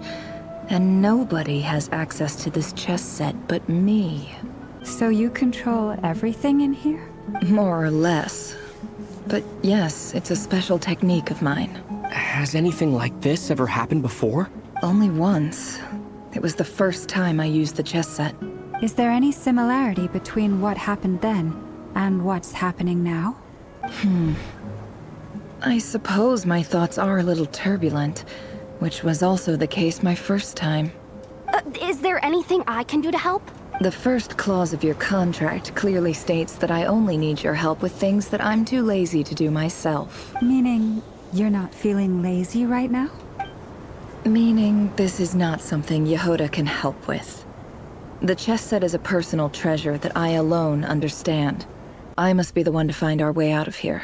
Boss, it's fine. Really. Let me do something useful. Oh, listen to you. Whatever would I do without you, Yehoda? What? Really? Yes, really. Where would I ever find another employee as obedient and servile as you? God forbid anything ever happens to you. Oh, okay. Well, anyway, I was thinking of fetching some water. There's gotta be a source around here somewhere. I suggest everyone finds someplace comfortable to take a rest. We gotta conserve our energy. Even though all this chess malarkey doesn't exist in a physical sense, mentally speaking, it's all real. And so is our tiredness and fatigue. You don't want to dismiss mental fatigue.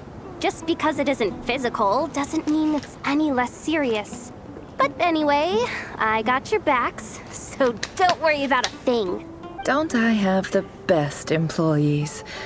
Jealous much? If we can find a suitable time, I'd love to borrow Yehoda for a day to help out at the Frost Moon Scions. Would you be amenable to that, Boss Nefer? Oh, Lauma. Have I ever told you just how pretty you are? Beauty runs from the tips of your antlers to the depths of your imagination. Time to rally, everyone. Follow me. As we continue our journey, the same rules will apply. That means stay focused and no talking no matter what we encounter. And don't disturb the chess pieces. You have my word that I will get us all out of here.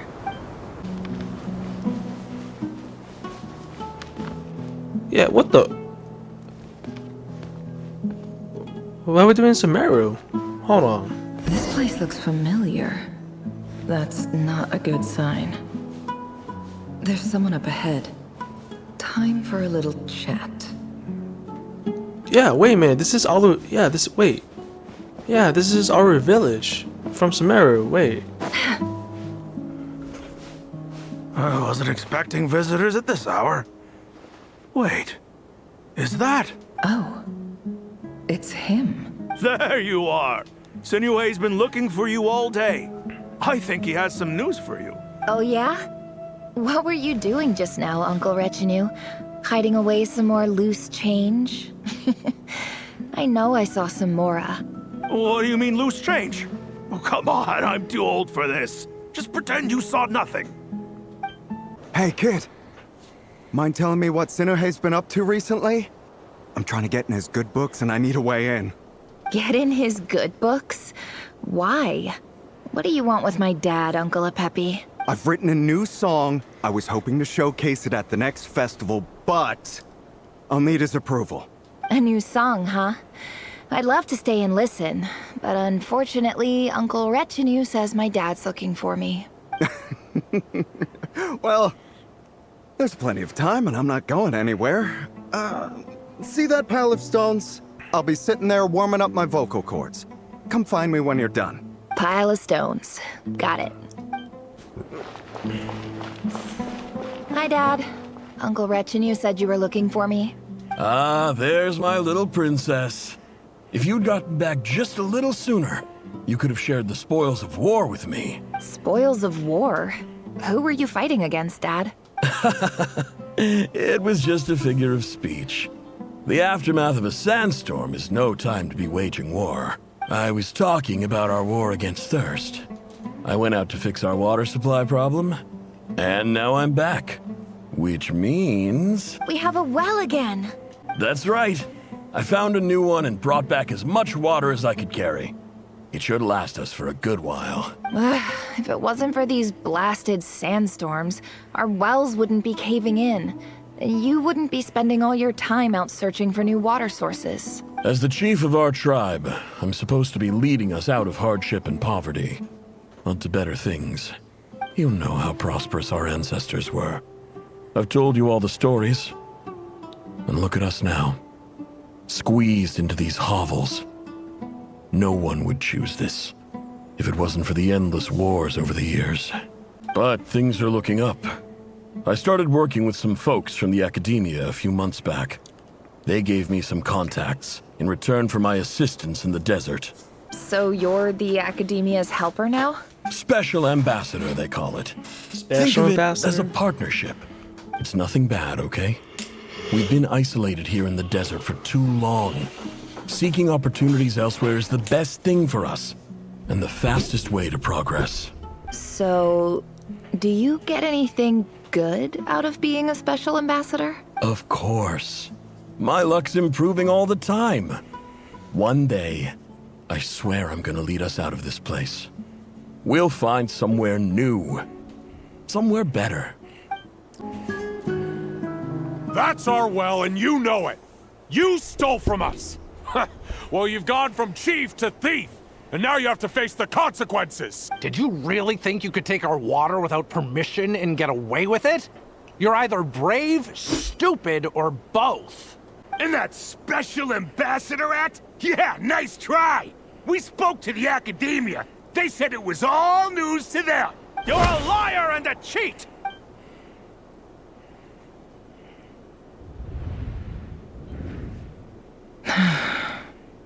I heard Yehuda gasp, but I don't blame her. Most people are terrified by the sight of blood. Corpses strewn across the ground. The wounds are clearly from scimitars and daggers.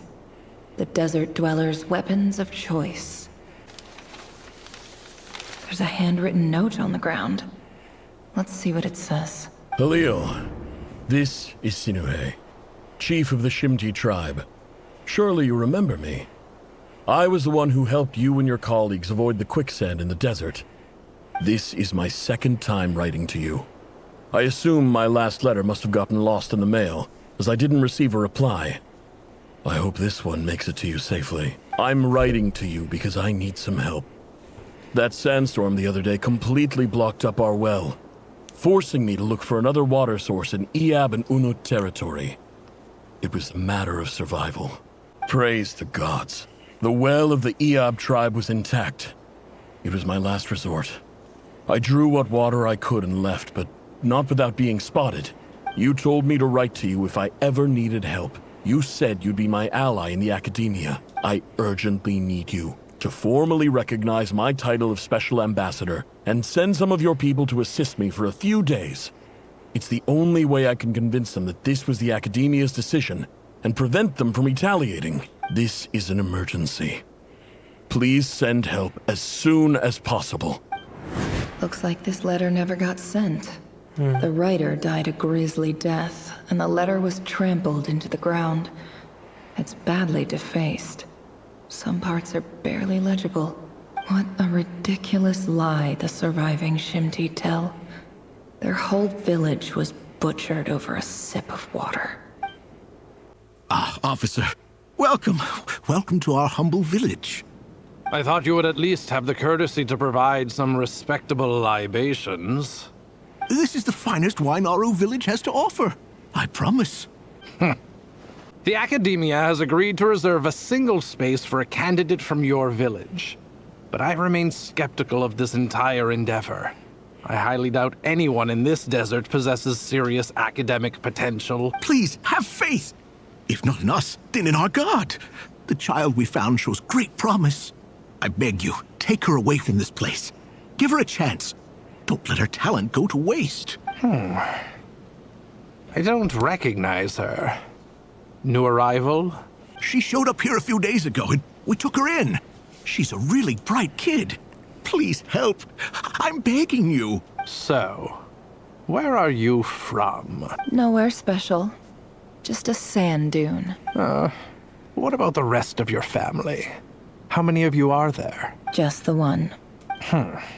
It's only you? Correct. So, no brothers, no sisters, no mother or father? Any who have slept on a bed of sand, I call my brothers and my sisters. Apart from that, I have no family. All right. Get over here. Sign your name on the form.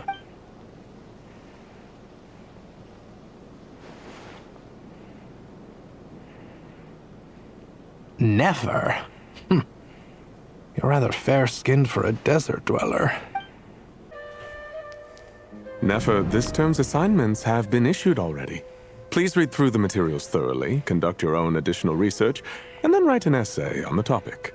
Yes, Professor, I'm aware. I just had a couple more questions I wanted to get your perspective on. Oh? Please ask away.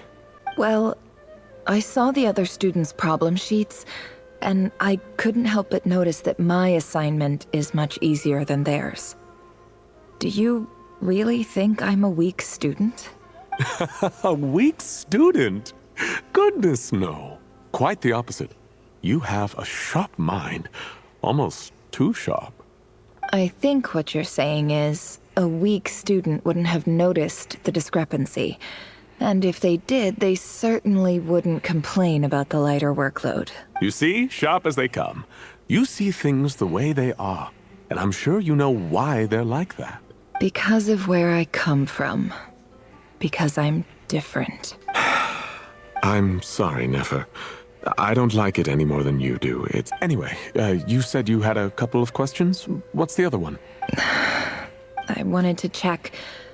If someone sent me a letter to the academia, where do I go to collect it? Ah, your family wrote to you. As long as they put your name on the envelope, someone should hand it right to you. Not exactly. It's not even a recent letter. I was just curious where the mail would end up if no one collects it. The House of Dana, I expect. I know there's a box for unclaimed mail somewhere in there, probably sitting on a shelf. Whatever you're looking for, that'd be the place to start. Okay, got it. Thank you, Professor. Oh, don't mention it. Honestly, I feel like I failed you. I'm supposed to be your teacher, but I haven't taught you anything. Hey, don't say that. You're a great teacher, and you do your best for all your students. But the rules are the rules. You're not allowed to teach students like me. It's not just the academia either. The whole world bends over backwards for the successful, and leaves the losers to suffer and die. Oh, my dear child. Don't tell me you've given up on life already. I haven't. I just think that if you want to make it in this world, you have to find a way to become successful.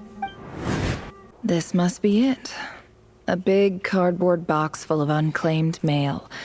And probably some letters that ended up here by mistake, too. Let's take a look. A dilapidation survey from Port Ormos. Looks like it's from a Corps of 30 representative. What a strange thought. A bunch of mercs losing sleep over rundown buildings. This one was never even opened. I guess the recipient didn't care what the Corps of 30 had to say about anything. Who was it addressed to? I don't recognize the name, but it must have been a Kasharawar professor. This one is addressed to the Immorta Sage. The title is Changes Observed in Satyavada Life Symptoms. Why do all these letters read like full-blown dissertations? Guided by the incense, we became lost somewhere in the forest.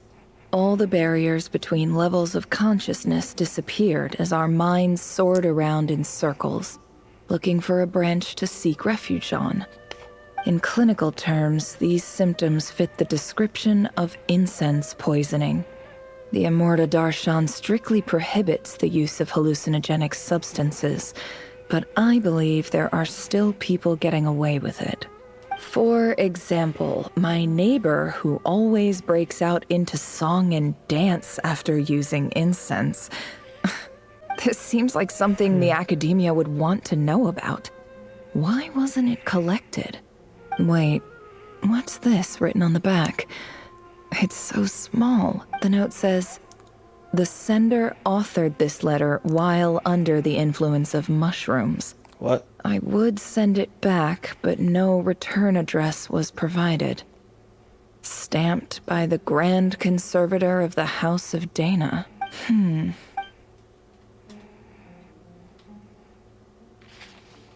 This next one is addressed to Grand Sage Azar? Oh, Zara, I remember him. I remember his bitch ass. A few words of protest regarding recent changes in Sumeru's educational policy. In recent years, the academia has taken on a small number of students from the desert region, as per the policy to this effect. However, it appears to me that these students have not, in fact, been provided with educational opportunities that are, in any meaningful sense, equal to those enjoyed by their peers, as well as receiving dumbed-down assignments and perfunctory tutoring. They do not even have full access to the Akasha system. Education is the fundamental purpose of this institution, which should go without saying in a nation whose founding virtues are knowledge and wisdom. I ask you, is the lip service we pay to the policy of education for desert students truly the standard of pedagogy to which the academia aspires? As Grand Sage, policy decisions are your prerogative, but do not forget your roots. You and I were once students too, as was everyone else in this institution. I do hope you will give some serious attention to this matter. I encourage you to discuss issues like this with myself and others, and listen to some alternative opinions. Great letter. Shame it didn't get to where it needed to go. And the sender is... Huh? Sage Cyrus of Spontamod. Isn't it Cyrus the one who raised Sino? I didn't realize anyone else even knew how bad students like me have it in this place. So this is where letters from the Sage of Spontamod end up? Nice one, Grand Sage. Really enlightened leadership. Whatever. This isn't what I came here for. Moving on. I'm not exactly holding out hope that a letter sent from the desert would even make it here. But if it did, where else would it end up if not in this box? I can't believe how much discarded mail there is. Must have been years since someone last went through it all. And I don't believe for 1 second that any human being has sat down and read through all the documents. Okay, last one. Wait, could this be it? Least fancy envelope in the box, written on crude quality paper. And of course, it will be right at the bottom of the pile. Clearly, no one gave this letter so much as a first glance, let alone a second. The handwriting on the envelope looks very familiar. Greetings, Halil. My name is Sinue, chief of the Shimti tribe. Oh. I was the one who came to you and your colleague's aid when you ran into trouble in the Great Red Sand. I don't know how well you remember it now, but I brought you to safety and gave you some water and other supplies. You seemed very pleased and told me your name. In my tribe, learning a person's true name is serious business, and I therefore see you all as friends. You were kind enough to leave your contact details so we could stay in touch. The Shimti tribe lives a harsh, nomadic existence in the desert. You were sympathetic towards my plight, promising to make me a special ambassador of the academia and help us find a way to make a better living. This brings me to my reason for writing. Our tribe has fallen on particularly hard times, and I would like to ask for your assistance. There was a terrible sandstorm a few days ago, which blocked up the well in our land. To ensure my people's survival, I had no choice but to venture into Iyab and Unut territory in search of an alternate water source. The Iyab and Unut are descended from the Thamudians, while we trace our ancestry to Tulatala. We worship the Lord of Flowers and have had relatively good relations with our fellow tribes up until now. I found a well belonging to the Iyab tribe. They declined to help us, but I really had no other option, so I took some water to keep me and my tribe alive. My actions are certain to incur their wrath. When we met, you assured me that you would be my ally in the academia. I would like to take you up on that offer, because I really need your help. I wonder if you could send an Academia representative to meet with me. That aside, the last time you were here, you mentioned that the Academia had started accepting students from the desert. And I told you a little about my daughter, Nefer. We have next to no resources here in the desert, and my power and influence are limited. Would you consider enrolling my daughter at the Academia? She is a smart girl. I know she won't disappoint you. From the outset, the Academia never took you seriously. Those things they promised were just empty words. I doubt they even remember the name Sinuhe. And you were so emphatic that your luck had finally changed for the better.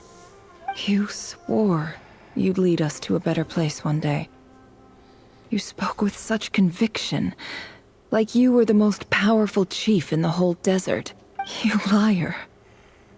You lied about everything. You promised the world and delivered on none of it. And who fell for it? Just me, by the looks of it. Despite your best efforts. Which makes you a pathetic liar. You weren't even any good at it. I think I'll take over from here. Let me show you how it's done. I just came to say goodbye. Thanks for everything you've done for me in my time here. Nefer? You packed your bags. Where are you going? I'm quitting. Something's come up in my hometown.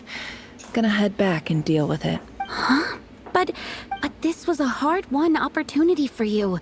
You know that better than I do. It was. But it doesn't matter. I have more important things to deal with, and they can't wait. Oh, and I didn't want to overfill my bags, so I left some incense on your desk. What's wrong? I thought you liked incense. Although, I did read somewhere in the House of Dana that it has hallucinogenic effects. Don't use it all at once, all right? Isn't this the stuff you brought from your hometown? You're just letting me have it? But you said it's a rare and valuable commodity. Yeah, about that. I lied. It's not rare at all. There's this bunch of ruins near my hometown that are practically overgrown with this plant. It's not worth much. Keep it, it's fine. But Nefer... All right, that's all from me. You take care.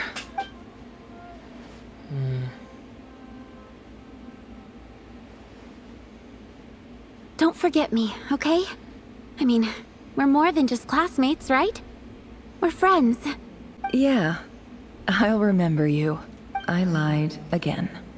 That incense is worth a fortune, and it's a rare find even in those ruins. And as for remembering her, I have far too much to do when I get back. No time to reminisce.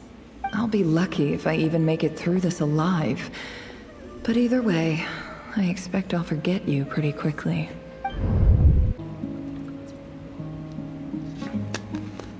Oh, wait, is this the people that killed her family?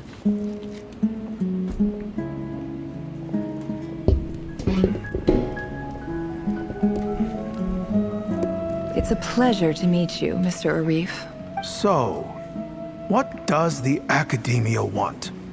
Since they've sent their special ambassador, I assume there's a big business deal to be made. If not, I'd be very disappointed. Please, sir, lower your blade. You're lucky I'm the one they sent. Not all special ambassadors share my admiration for the Iab people. The ever-shifting balance of power in the desert reduced the once great civilizations of this region to rubble and sand. But the story of the Iab has a very different trajectory. Others grew weak, but you grew strong, beginning in obscurity and moving to prosperity. You're the only ones who defied the trend. Huh. So, you do know who you're dealing with? This well is the perfect symbol of your strength, is it not? It used to belong to the Unut, but it looks like you have control over it now. You're not wrong. But I'm sure you didn't come all this way just to flatter us. Of course not. I came to bring you some very good news. Some information that recently came to light. which might just be your ticket to freedom. Records uncovered by the Vahumana Darshan show that a certain well currently under Eab control is built on top of some ancient ruins. These ruins are of great archaeological interest to the Academia. I checked the map carefully on my way over here, and I'm confident that this is the well in question. The Academia is offering 50 million mora in return for excavation rights. 50 million? No, wait. If these ruins are as important as you say, 50 million's a little low, don't you think? Don't get greedy, Eab. We know far more than you think. We know that you seized this well by force. Wasn't that the first step in your rise to power? To drive away the Unut and steal their water supply? So what if it was?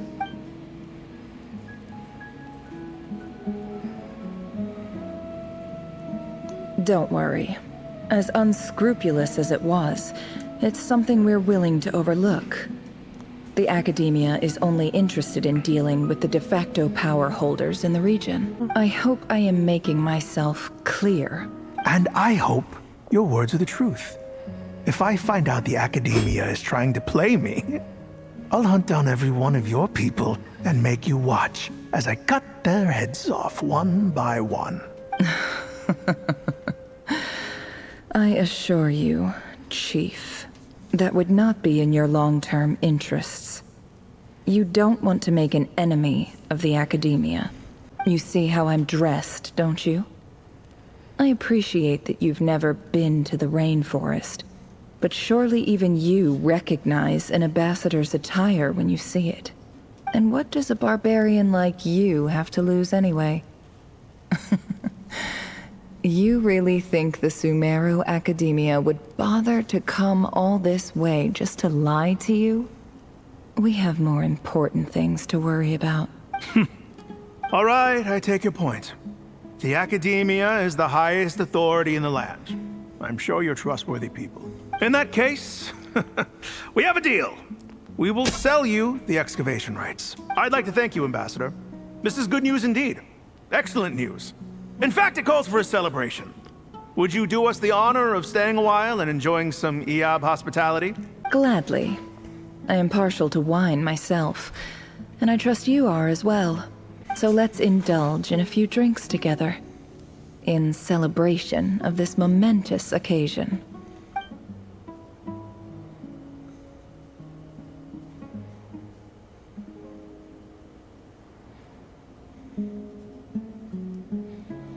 Chief! Chief, it's an emergency! It's the Unut. They've taken the well. What? Well, don't just stand there. Take it back. Yes, Chief. I have every confidence in the Eab's military superiority, and yet... What is it? The Unut's response was alarmingly fast. The day after we reach a deal, they seize the well. This can't be a coincidence. Perhaps there is a traitor in your midst. I don't think so. I am obliged to remind you, Chief, that the Academia will only deal with the de facto power holders. If you cannot regain control over the well, I'm afraid you won't see a single mora of that 50 million. No! Please, Ambassador, just give me some time. I swear the Unut will not get away with this. That well is ours. And so is the mora. Glad to hear it. I will wait here for an update. If there is a traitor, I will find them. In the meantime, make yourself at home. I'll report back as soon as I have an update. Much obliged. Wow. All it took was a few words and I've got him wrapped around my finger. What an amazing feeling. So, in summary, Ambassador, the Academia would rather negotiate with our tribe instead of the Eab, yes? The Eab are ruthless murderers who don't listen to reason. And now they have the gall to interfere in our research projects in the desert region. So let me ask you, Chief, if you were the Academia, what would you do? Kill them all, of course. Precisely. The The Academia does not tolerate those who stand in our way. The EAB have held back our academic pursuits for too long, and our patience is wearing thin. At the same time, there is simply no way that the Academia can be seen to be intervening in desert affairs. I'm sure you understand where I'm coming from. We have our own rules out here. If the rainforest dwellers raised arms against a desert tribe, you'd start a bloody war. Right. We can't confront them ourselves, but we can support their enemies. The Unut have always had strained relations with the EAB, which makes you our natural allies. Natural allies. Weren't the EAB your allies once? You were quick to send them after us to protect your interests back when we stole that water. And now look at you. You're at each other's throats. Let me be clear. The Academia wishes to collaborate with the legally recognized rulers of the desert in this matter. We are asking for excavation rights to that well, and our offer is 50 million mora. Say no more. I believe we have an understanding. Good. Then I suggest you get to work. Get us access to that well, and the mora's yours. You see, Dad? Lying is easy when you know how. People will believe anything.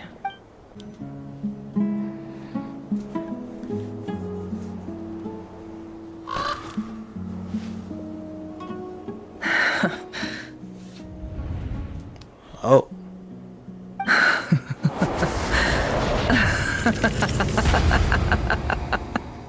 Look at yourselves. You may be vile, savage monsters, but your butchered bodies bleed like any others. You're no different. You're nothing special at all. The monsters who destroyed my home, they're just ordinary, petty human beings. What a joke. I think we're even now.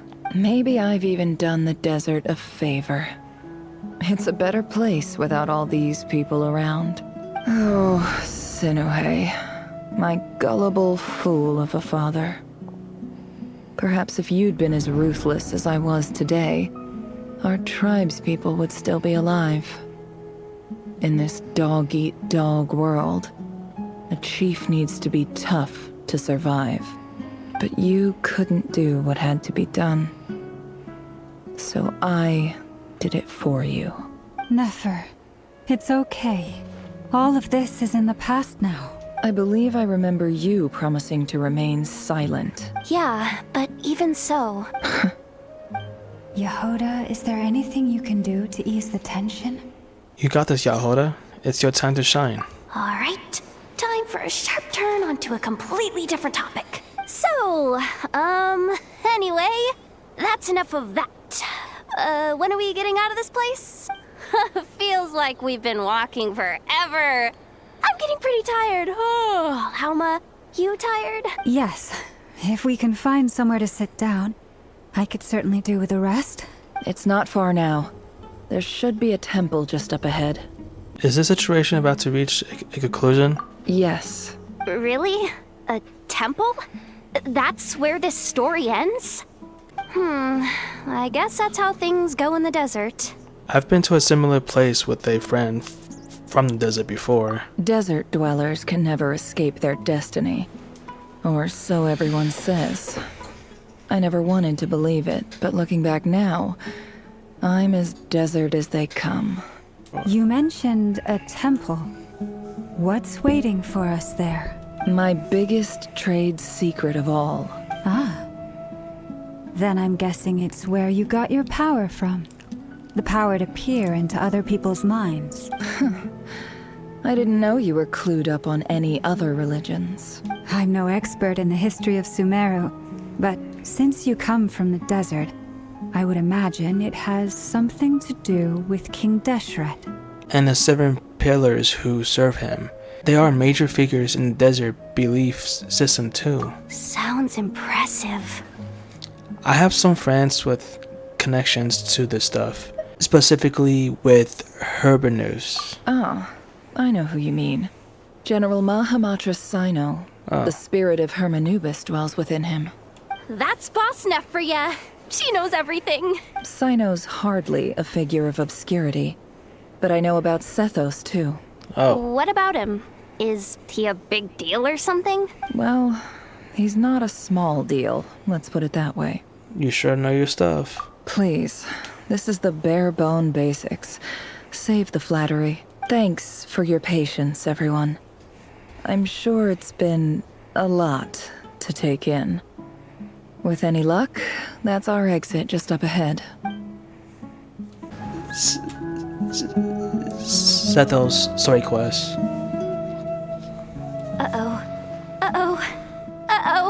What? I'm totally out of my depth here. I don't have anything to add about any of this stuff. Like, look at that statue, for instance. I want to do the whole name-dropping, this girl knows her stuff thing too, but I've never seen anything like it before. A statue with the head of a bird. That's Thoth, the Ibis King, one of the 7 pillars of King Deshret. The legends say that he, the Crocodile King, and the Goat King were the 3 retainers of King Deshret. Let's take a look.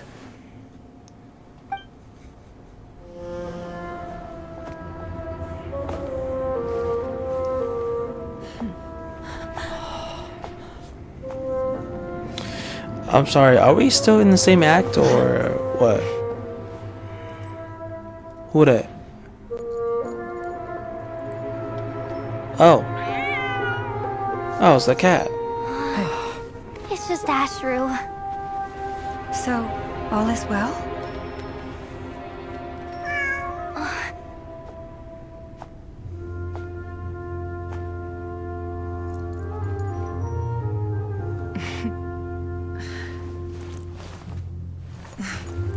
Typically speaking, at this point, the world disintegrates.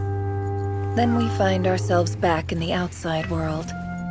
Besides, these are my memories. There's nothing to fear. You're sure? Of course. It's almost over. Oh.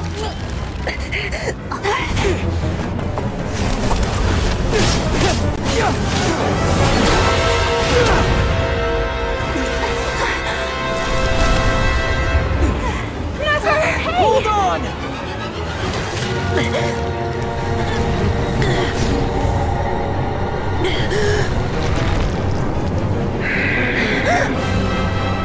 Knowing too much is always a death sentence. Speak for yourself.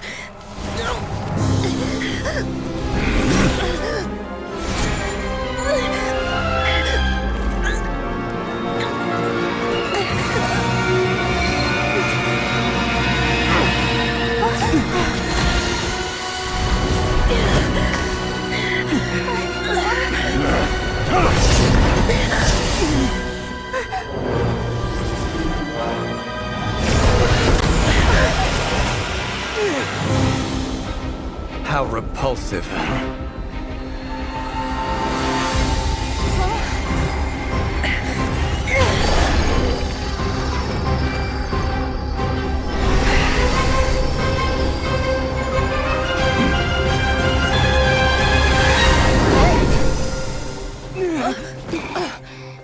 Oh.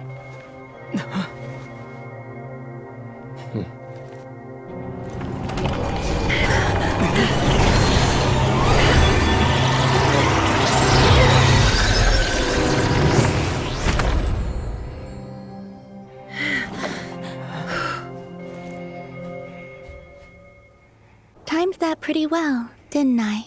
You essentially did. Thank you. It's okay. I'm just glad no one was hurt. Paimon noticed you doing something too, Dainsleif. Were you helping get them out? Of course.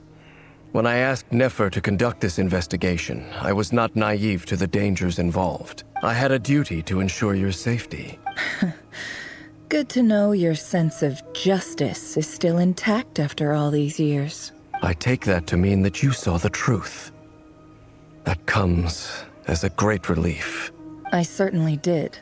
And thanks to your help, I also managed to trap Rerir inside the chess set. Whoa, really? Well, to be honest, I sensed that something was wrong long before we made it to the temple. By using this fragment to probe into Rerir's past, well, the monster formerly known as Rerir, it seems I alerted him. I was tracking him, then he caught on and started tracking me too. Can't say I'm surprised. But how did he track you through your thoughts alone? That shouldn't be possible. Rerir was a secret agent who reported directly to the Vinster King. He is an expert at finding a trail and hunting down his pursuers. No wonder. He infiltrated the chess set, read my thoughts, and built a new virtual chess set inside of it. That's why we weren't able to leave at first. Speaking of your chess set, it's quite a remarkable item. Would I be right in thinking you have some connection to King Deshret? You overestimate me. I only have a connection with one of his underlings, the Ibis King. You all saw how this came to be. A long time ago, the Eab massacred my tribe, the Shimti, in our home village. A few years later, I enrolled in the academia, where some new information came to light. The Unut and the Eab fought a bitter battle over the rights to a well, all for the sake of a non-existent 50 million mora. The Eab ultimately won that confrontation, but their victory came at the cost of almost every warrior in the tribe. The final blow to the Eab came at the victory feast, when an Unut assassin beheaded their chief right before my eyes. The remaining Eab fled and have been scattered to the winds ever since. Having gotten my revenge, I returned to my hometown, where to my surprise, the nearby temple was still standing. There it was, seemingly immune to the relentless hostility of the desert, while my tribal home lay in ruins. As I stood there gazing at the temple, I noticed a cat just outside. This cat, as it turned out, was home to the spirit of the Ibis King. He led me to a gate deep inside the temple, and there he made a deal with me. This chess set is my gift from the Ibis King.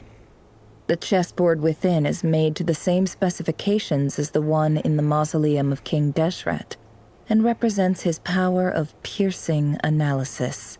With this chessboard in its container, I gained a certain ability to perceive hidden secrets. Now, you could conclude that the Ibis King simply wanted to give the people of this world the power to seek the truth, but I don't believe that's the full story. Every god plays favorites.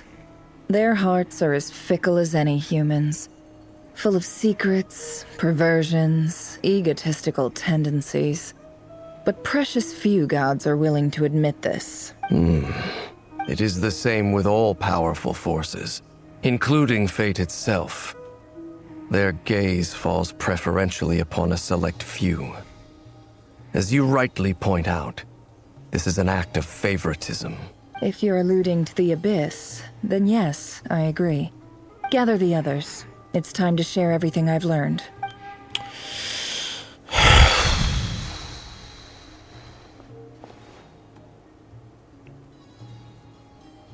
Thank you all for being here. As promised, I did some further investigating into the Raker of Solnari's background. I am pleased to report that the investigation has been most fruitful indeed. The Raker of Solnari, real name Rerir, was once a Conrian subject who served the Vinster King. I will now share the important details of his story. Please save any questions or comments for the end. Nefer narrates Rerir's backstory to the group. At the Vinster King's behest, he gathered intelligence and assassinated descendants of the Crimson Moon dynasty. Unwilling to take down his beloved, the Linus, who was secretly of Crimson Moon heritage, he then got dragged into court politics. Bedemir's voice, which spoke to him of his fate, was like a reflection of the moon. Though he could disturb the waters to gain some temporary relief, he was powerless to erase it entirely. In contrast, Rerir's own life was like a reflection of a broken moon. Once the stormy winds of fate blew across the water's surface, it was utterly destroyed. Though Lin's smuggled away a piece of a moon's before it disappearing through that mysterious portal. It was passed down through the ages, finally falling into the hands of the knave. But what lies on the other side of that portal? Is it really a whole other world? Thorlance never had the chance to share that what she found there. Neither did Rerir, who followed her in. So that's why he's so obsessed with the moon. A tragic tale, to be sure. But it does not excuse his many transgressions. No matter how much Rerir suffered in the past, the fact remains that he is what we know today as the Wild Hunt, wreaking havoc upon innocent lives in Nodcry. He becomes more dangerous with each passing day. If left unchecked, it is simply a matter of time before all of Teyvat suffers the consequences. This is a threat that the Knights of Favonius cannot ignore. A question for Miss Columbina. Forgive me if this is presumptuous, but have you ever seen the spatial gateway that appeared in Rerir's memory? Never. But I have heard stories of something called the Moon Gate, and this seems to fit the description. Miss Lama, any thoughts on... In the lore of the Frost Moon Scions, the moon is believed to hold many secrets. Some sources speak of ancient knowledge, others of a gateway to the unknown. The term Moon Gate is one I have heard before. But as is the case with all of our legends, there are no records of any first-hand witnesses. We cannot know whether it truly exists. Then back to Miss Columbina. As a moon goddess yourself, do you have some idea of where the Moon Gate leads to? Not at this stage, sorry. I do hold the power of the Frost Moon, and my strength is recovering well. I can sense that the gate would open at my command, but... But there's more to the power of the Frost Moon than that? Yes. A moon goddess has the right to open the Moon Gate, since it is a path to the moon. But as never mentioned, holding open a spatial gateway takes a huge amount of power. And right now, I need to conserve my energy to fight the Rayhir of Solnari. I'm afraid this is one mystery we may have to leave unsolved for now. I agree. Better to save your strength. But if you'll humor me for a moment, I have a bold conjecture of my own regarding the world beyond the gateway. I highly suspect that neither Tholindis nor Rerir made it through unscathed. The evidence pointing to this is the fact that the Rayhir of Solnari exists in the form of countless fragments. With the abyssal power he wields, no ordinary foe can touch him, let alone tear him to shreds. And yet, the Wild Hunt proliferates wherever his scattered fragments lie, drawing hordes of monsters to many different locations across the land. So your theory is that Rerir was physically torn to shreds by some powerful force? Hence, why the Wild Hunt is a distributed phenomenon, rather than a unified one? Makes sense to me.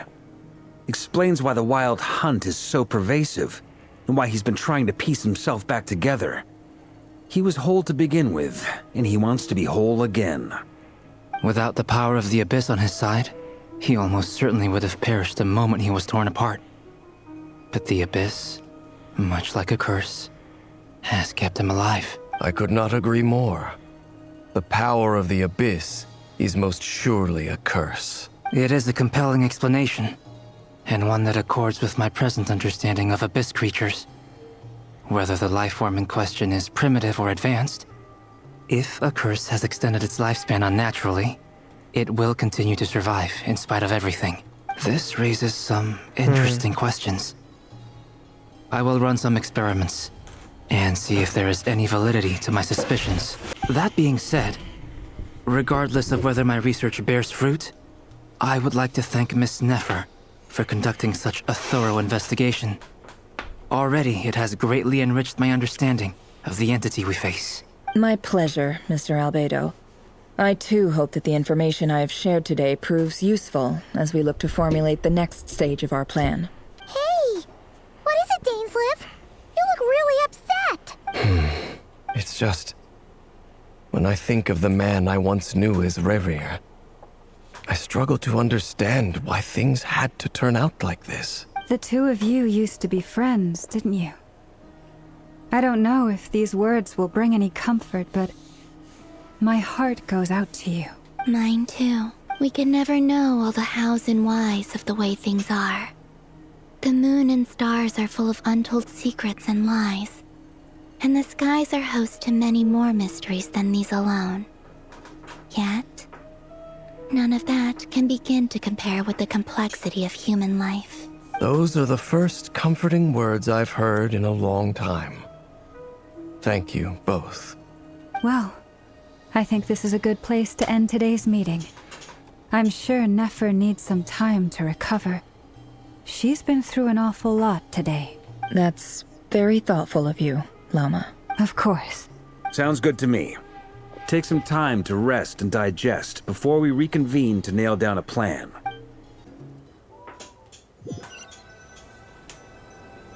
Are we done yet? Hey, is this a bad time? Hope I didn't kill the conversation. It's fine. Come on in. Hopefully this is the last one because it's literally almost 2 a.m. right now. Nefer went back to the curatorium to get some rest. But before she left, she shared some things with me that I thought you should be aware of. Firstly, although she managed to trap the Raker of Solnari inside her chess set, there's no guarantee that the power of the Ibis King is any match for one of the 5 sinners. Their powers are beyond our comprehension. It's only a matter of time before he finds a way to break out. We have to come up with a plan and take care of him before that happens. Honestly, my mom figured that might be the case. So, how long have we got? Well, I asked her that same question. She talked for a long time, but for the most part, it seemed like she was trying to convince me how precious her chess set is. What a long and storied history it has. It felt like some kind of sales pitch, you know? The kind where you end up handing over Mora against your will? Anyway, after all that, she finally answered the question. 2 days, at most. 2 days? Holy moly! Can we even recruit enough help in that time? That remains to be seen. Which brings me to the second issue. Dainsleif is obviously conflicted about this whole thing. But given how little time we have, there's no way we can pull this off without his help. You have some history with him, right? Do you think maybe you could talk to him for us? I'll see what I can do. Great. I appreciate it. All right, on to item 3. So, Albedo, Durin, and I put our heads together and came up with a plan. Can't promise it's gonna work yet, but at least it's a start. We figured we'd bounce the idea off you first. We'll explore it further once everyone's recovered. Oh, please, ask away. Oh, Paimon's dying to hear this. All right, so here's what we're thinking. In a hushed voice, Baka lays out the current plan. It's a shocking plan, but nothing can faze the greatest traveler and trustiest travel guide in Teyvat. It doesn't take you long to get behind it. We felt a little uneasy about roping you into this. I mean, firstly, you're not locals, and secondly, none of us are your boss. You're well within your rights to refuse if you so choose. Roping us in? Why would you even say that? We know the stakes here. It's all of us against the Rayher of Solnari, or none of us stand a chance. I choose my words very intentionally, I'll have you know. I like to think there's an art to striking a down-to-earth tone even when the stakes are through the roof. Sir Varka, I have a few thoughts about this plan. I'm all ears. I think we can be more flexible with how the roles are allocated. In my view, the most sensible lineup would be like this. What? I see your point, yeah. Bruh. But if that's how we're going to approach this, you'd better make sure you're ready. To be clear, I don't doubt your abilities. Far from it. I just want to make sure. Are you really willing to take all this on? I want to do everything within my power. The Rayher of Solnari is a truly fearsome opponent, and if I do my part, it'll greatly reduce the risk for everyone else involved.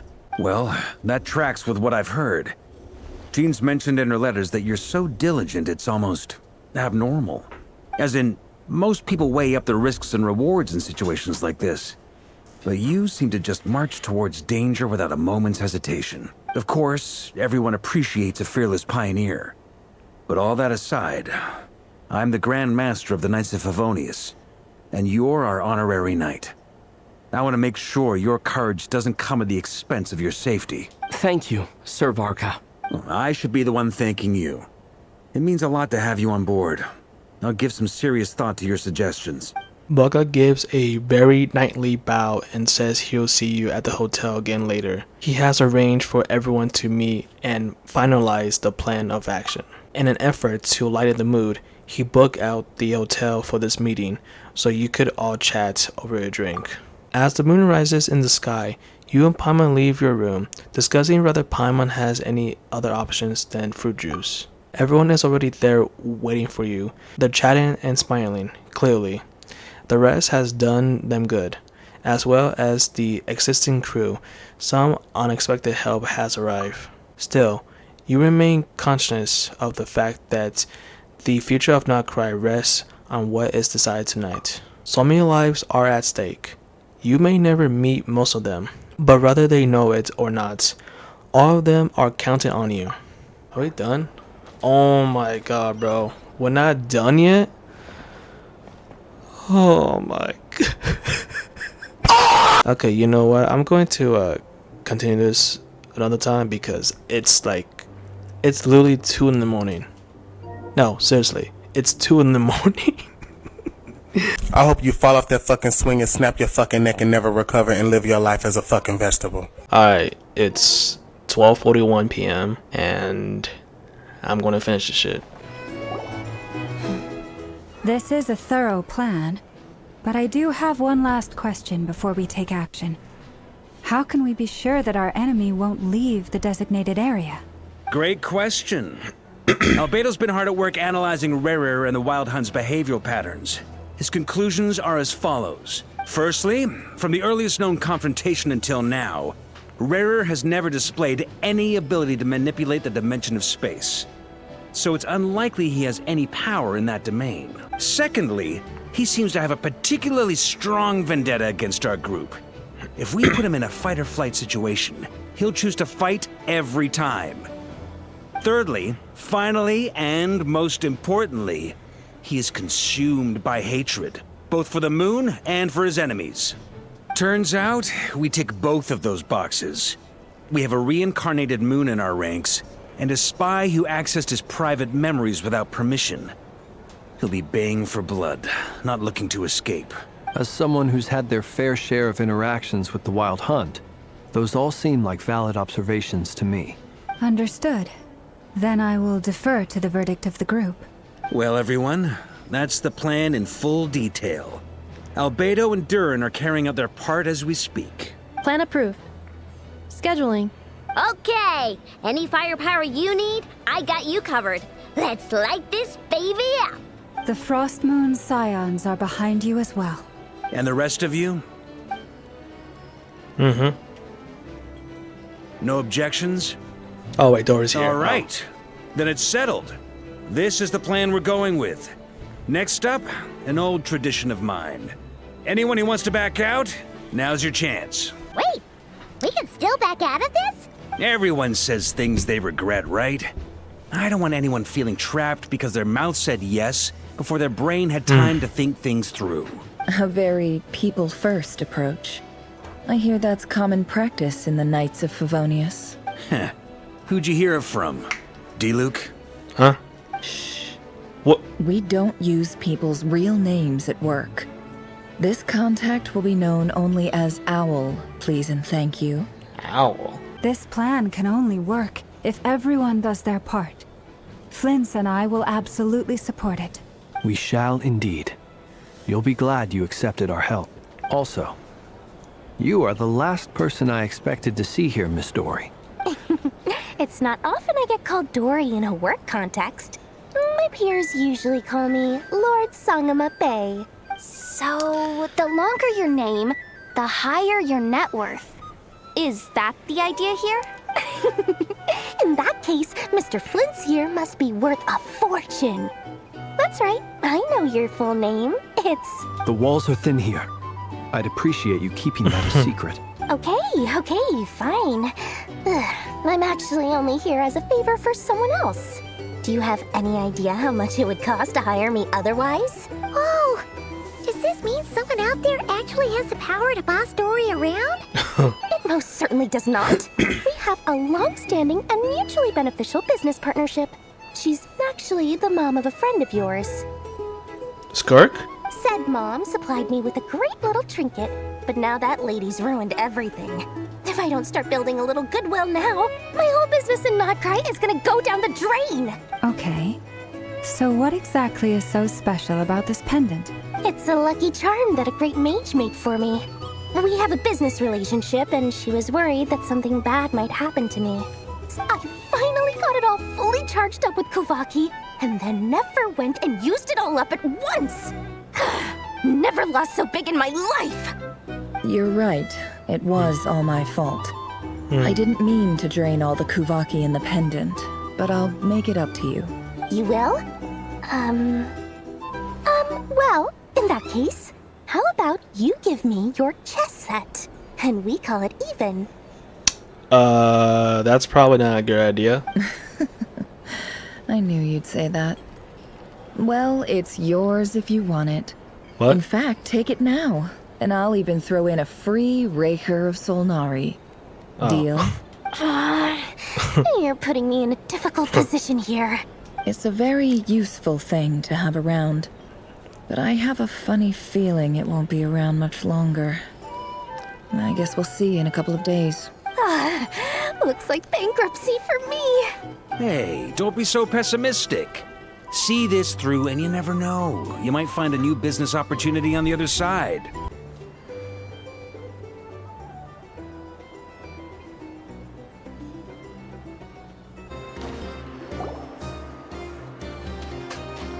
Dory! How are things going? Feeling ready?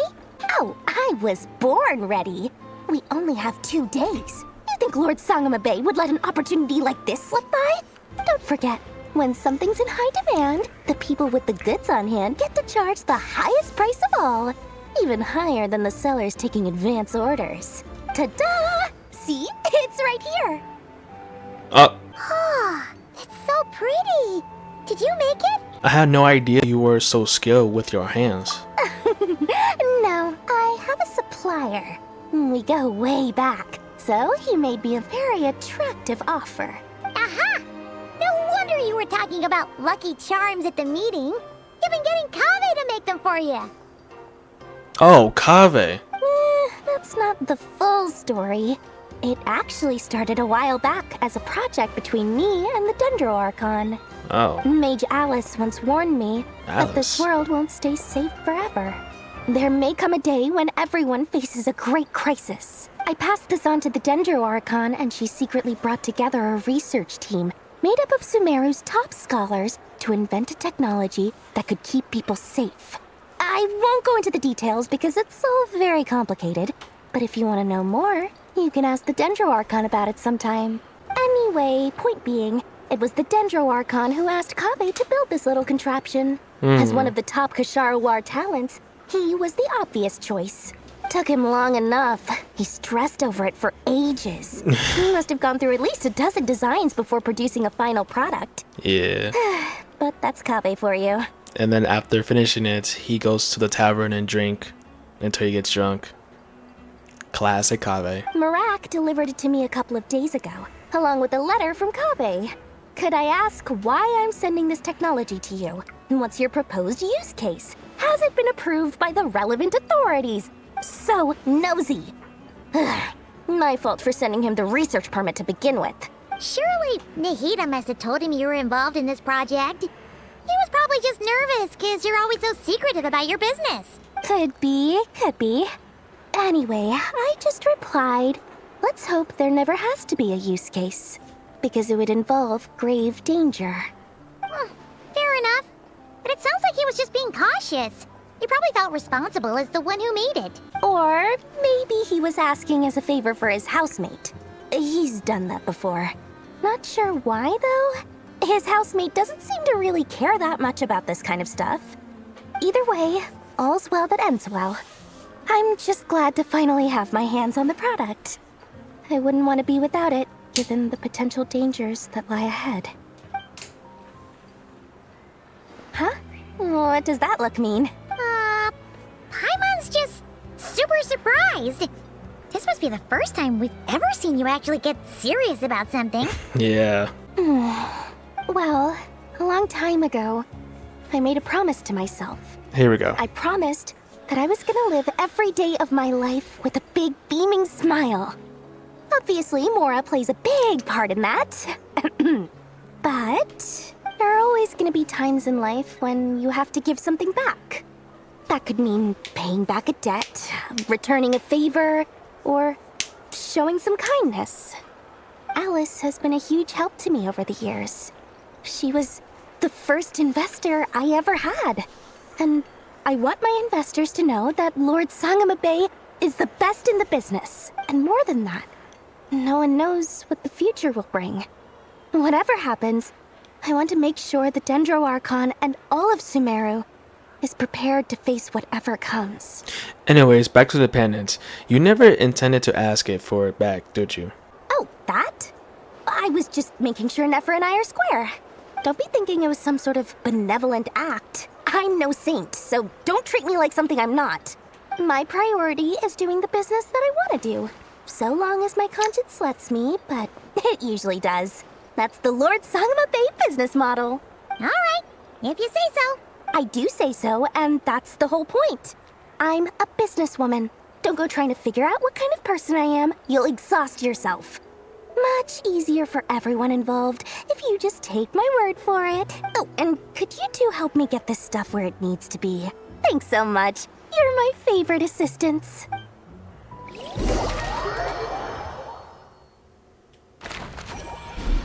Traveler, Paimon. It's good to see you. What's up? Everything going smoothly over here? Sort of. As Sort of. you're probably aware, Varka, Durin, and I captured some abyssal creatures from the Wild Hunt. Per the plan, we dissected and analyzed some samples of these creatures. The process went very smoothly. The findings, however, come with some troubling implications. What? You can actually dissect the Wild Hunt? That depends on your definition of Wild Hunt and dissection. Harmless, lifeless. These words are accurate descriptions. The Wild Hunt is an interesting phenomenon. In and of itself, it doesn't seem to possess anything akin to a human personality. But taken as a collective, the medium through which the Wild Hunt is summoned does appear to have a soul. Master griped a lot about the wise Horoptotire, and seemed somewhat fascinated with the Faustert Elegy. But she barely mentioned Rerir at all. I don't think that was because of his lower social standing, though. Anyway, it's a pity. I should like to hear her thoughts on the nature of the lifeform he has become today. It's a strange mix.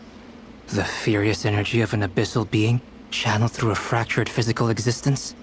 A consequence of being torn apart by an unknown power. Perhaps the only explanation for his survival in this state is that he sacrificed a degree of individuality in exchange for a continued existence. Oh yeah, wait, I forgot. What's Durin's vision? I forgot about that. Oh, sorry. Once I get talking about interesting research, I have a tendency to go on indefinitely. Back to our research findings. Essentially, they confirm my hypothesis. Rerir's corpse is completely contaminated by the Abyss, and the effects are irreversible. You could think of this as Rerir in mutated form. But in my view, even that would be inaccurate. In reality, his whole being has been consumed by the Abyss. In other words, he is now nothing more than a manifestation of abyssal power. Unfortunately, at present, we have no means of completely eradicating abyssal power. Hence, we cannot fundamentally destroy the Rayhir of Solnari either. Oh, that's terrible news. So, that's it? We can't defeat him? Not even if we get the power of the Three Moons? Well, we're cooked. Miss Columbina's situation is a difficult one. She can never achieve wholeness when the world does not accept her presence. It's as if her creator banished her to a place she can never be accepted. It means she spends most of her energy just on her own survival. Given the circumstances, it's only natural to despair. But we must see this plan through to the end. Time to kick off the backup plan. Oh, he's Pyro. Okay. Oh, Paimon almost forgot. This is for you. Dory asked us to bring it. Ah, how wonderful. Well, thank you for making the trip. Durin and I will be heading off shortly. I'm sorry I won't be there to protect you in person this time. Please be careful. We will. All right then.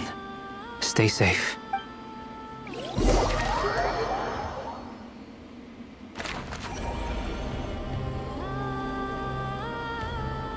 Miss Lauma, is everyone here? Yes. The fate of my flock is in your hands, Grandmaster Varka. My lady, what are you saying? Within the next 24 hours, we will face the biggest crisis the world has ever seen. This is not a burden that we deserve to bear. But I believe that we reap what we sow in this life. So I intend to act. I must do what I think is right. For me, that means fighting for the future of Nodcry. This gentleman is the Grand Master of the Knights of Favonius, Varka, Knight of Boreas. In my absence, please follow his lead. Hey everyone, guess I should introduce myself. Well, to start with, I know my way around a battlefield.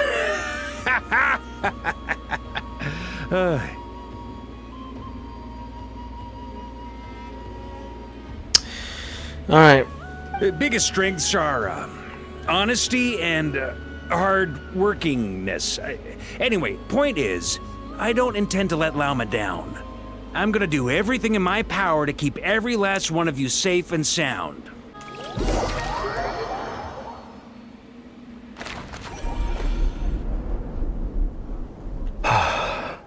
Something on your mind? Miss Columbina, was it? I believe that's how the others addressed you. That's right. Names are funny things. Have you always been called Dainsleif? Yes. I take it your own name has a more complicated history. I have a different relationship with names than other people. To be honest, I'm not even sure that Columbina is my name.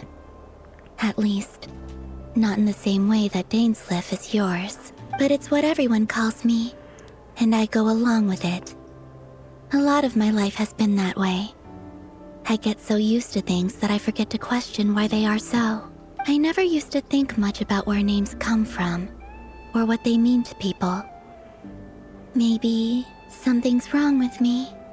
You're different from other people. I sensed it the first time we met. You're more perceptive than most. I'm sure your long life and rich range of experience explains that. Do you ever find yourself missing Conria, Mr. Dainsleif?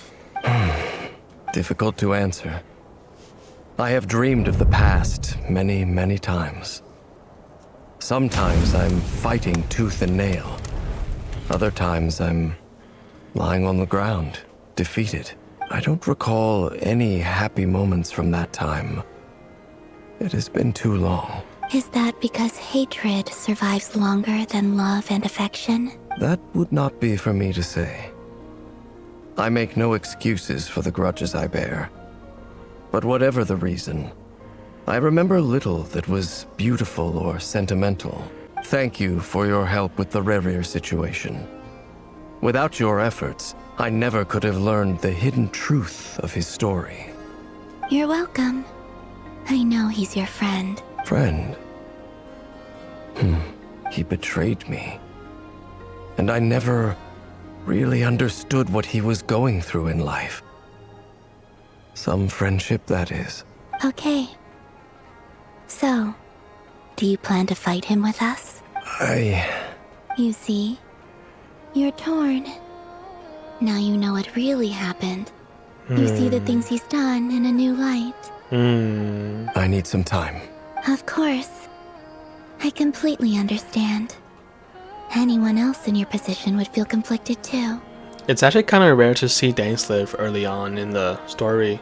Actually, I went through something similar myself recently.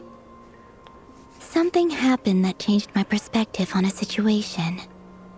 A situation I took for granted at the time, but now I feel very grateful for it.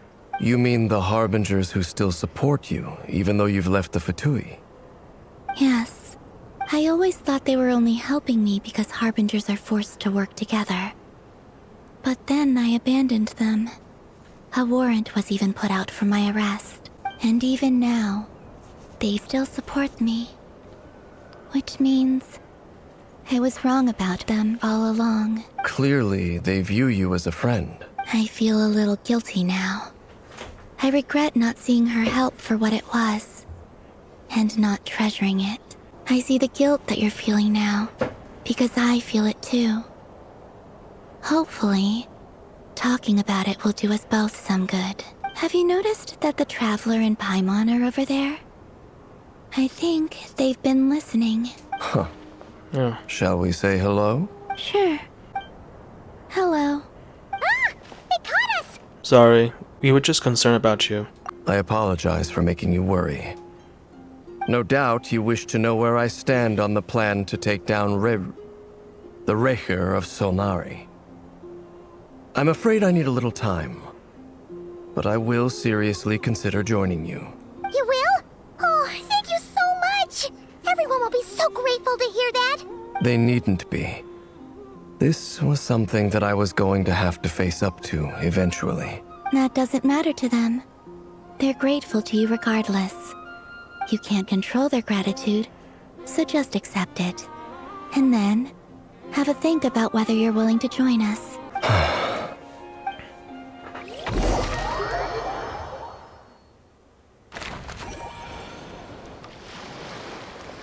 Ah, you're earlier than I expected. Hey, Flint's! Been waiting here long? Not too long. I came a little early so I'd have some time to think. Are you nervous about the battle? Quite the opposite. I'm reminiscing on my past battles. When I was awakened by the Ratniki, I had not touched a weapon in many years.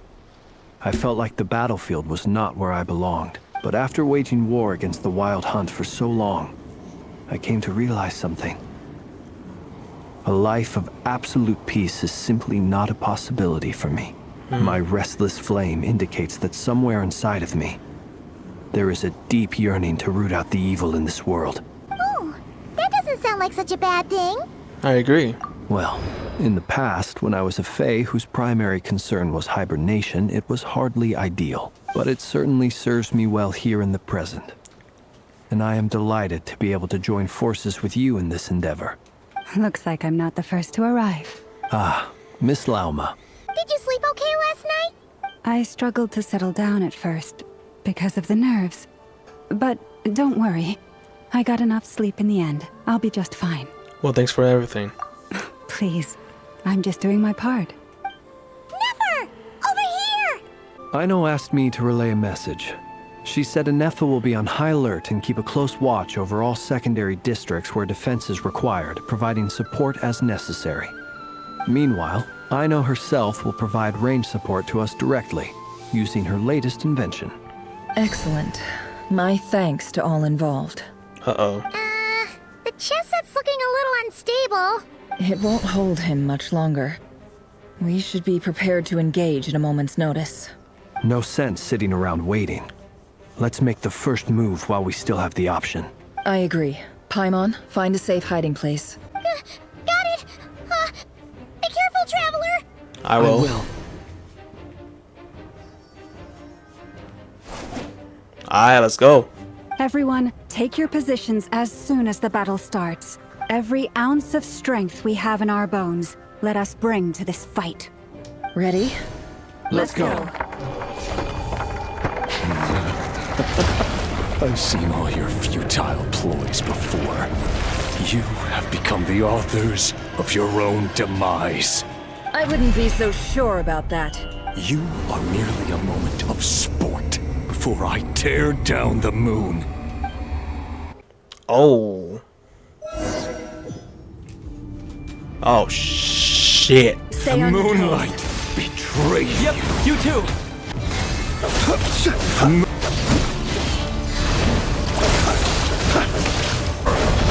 It began with the moon, and so shall it end. Oh, shit.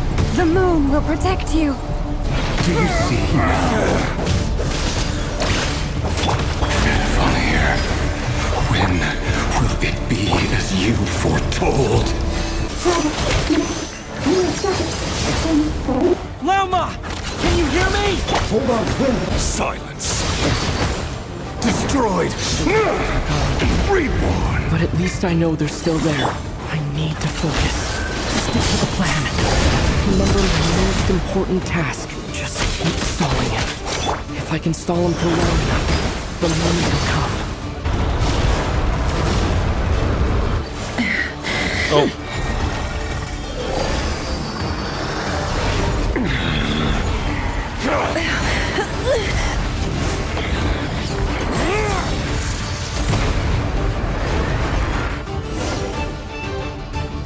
The only way to defeat Rarer is to borrow his own power. That means Columbina will have to disappear while you two bear the brunt of his attacks. You have to hold on. Find a way to keep him focused on killing the two of you.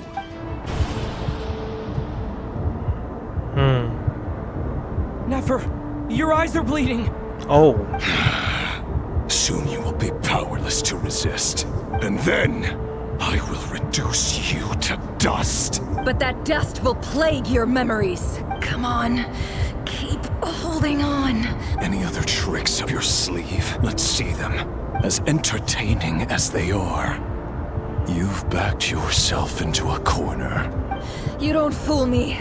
I see your fear clear as day. I have to stoke his rage. Make him unleash everything. You fear what you could never defeat. You fear the thought of never being able to save your beloved. You cannot win the fight against fate, Rarir. Is that what you think? Well, now it's your turn to feel afraid!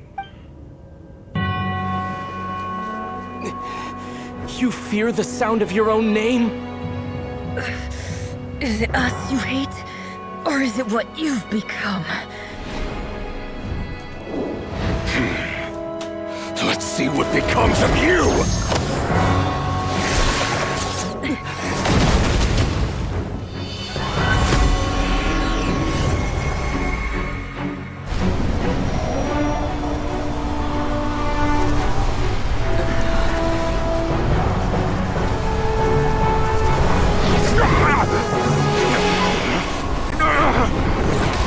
What's happening? That power. I've seen it before!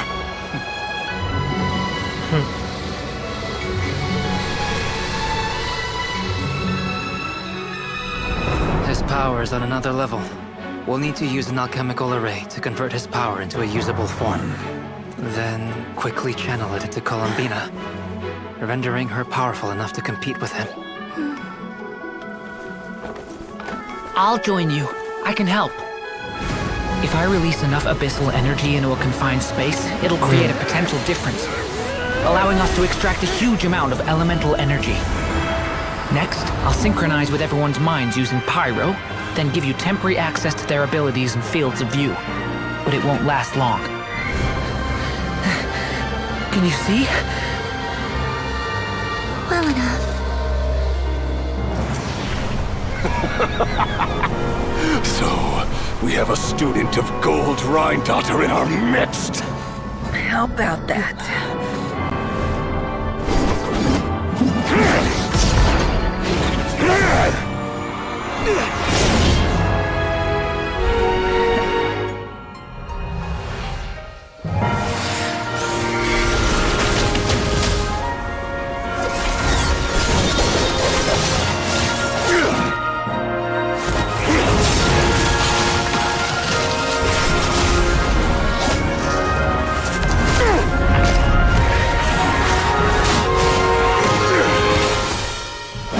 You use my own power against me? Just like how you stole Kuvaki. Look familiar.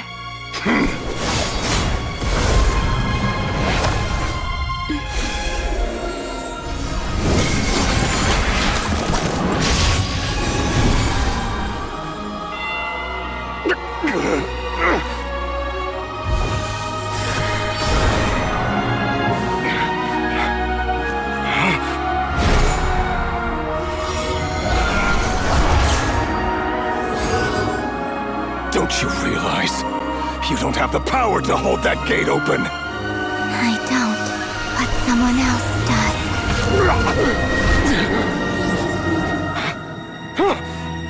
Goodbye, Rerir.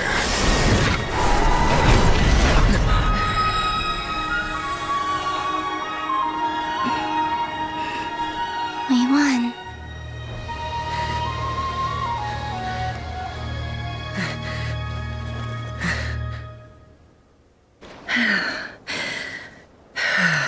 Oh, she's bleeding though. Nefer, how are your eyes? They're fine. Apart from the blindness, of course. It's not too late. Let me handle it. Oh.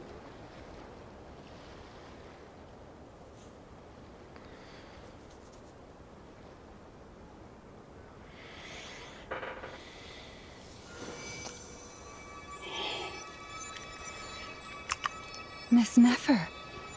It's not like you to lose your composure. That was the most reckless thing I've ever seen you do. Reckless how? The situation was critical. Our lives were at stake. We had to do something. Even so. Okay. I guess you're right. Under the circumstances, it was a wise decision. You traded your eyes for an incredible victory. In business terms, I suppose that's a huge return on investment. I'd be hard-pressed to argue otherwise. Still, I don't like this outcome, and I don't want you to lose your sight for good. People suffer when they make sacrifices they shouldn't have to make, whether that means faith, strength, or in this case, your ability to even see.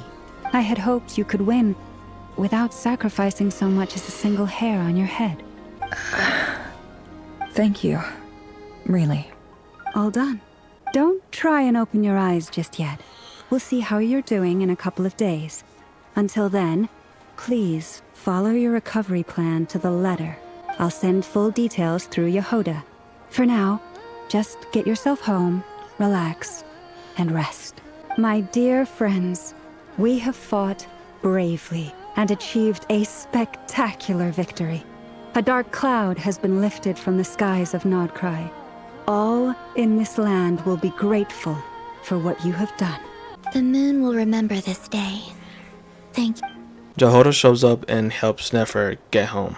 And you, of course, have Paimon to escort you back. The sight of Nefer navigating the road with her eyes closed is a new one for you. She proceeds cautiously, but as her silhouette disappears into the distance, you notice she seems almost smug.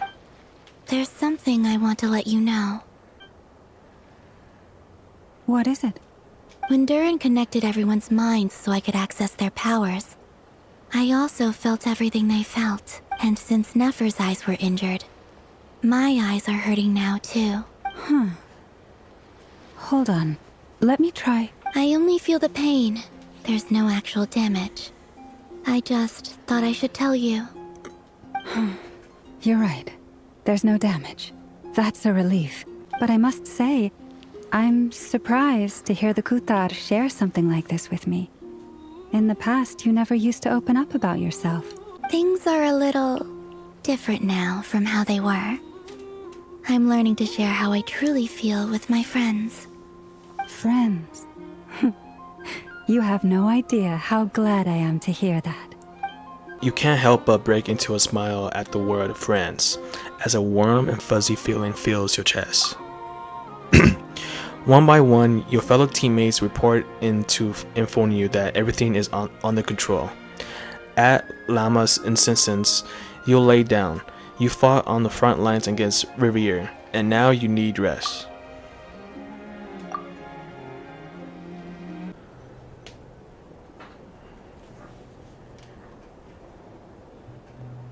Yay! You're awake! How are you feeling? Any aches and pains? Did you sleep well? I'm doing all right, Paimon.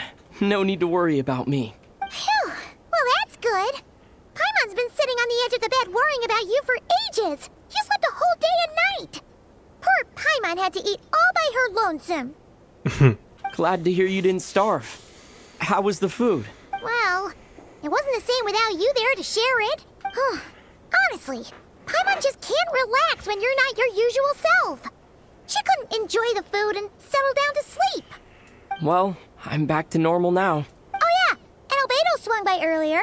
He said to tell you to head to the tavern when you woke up.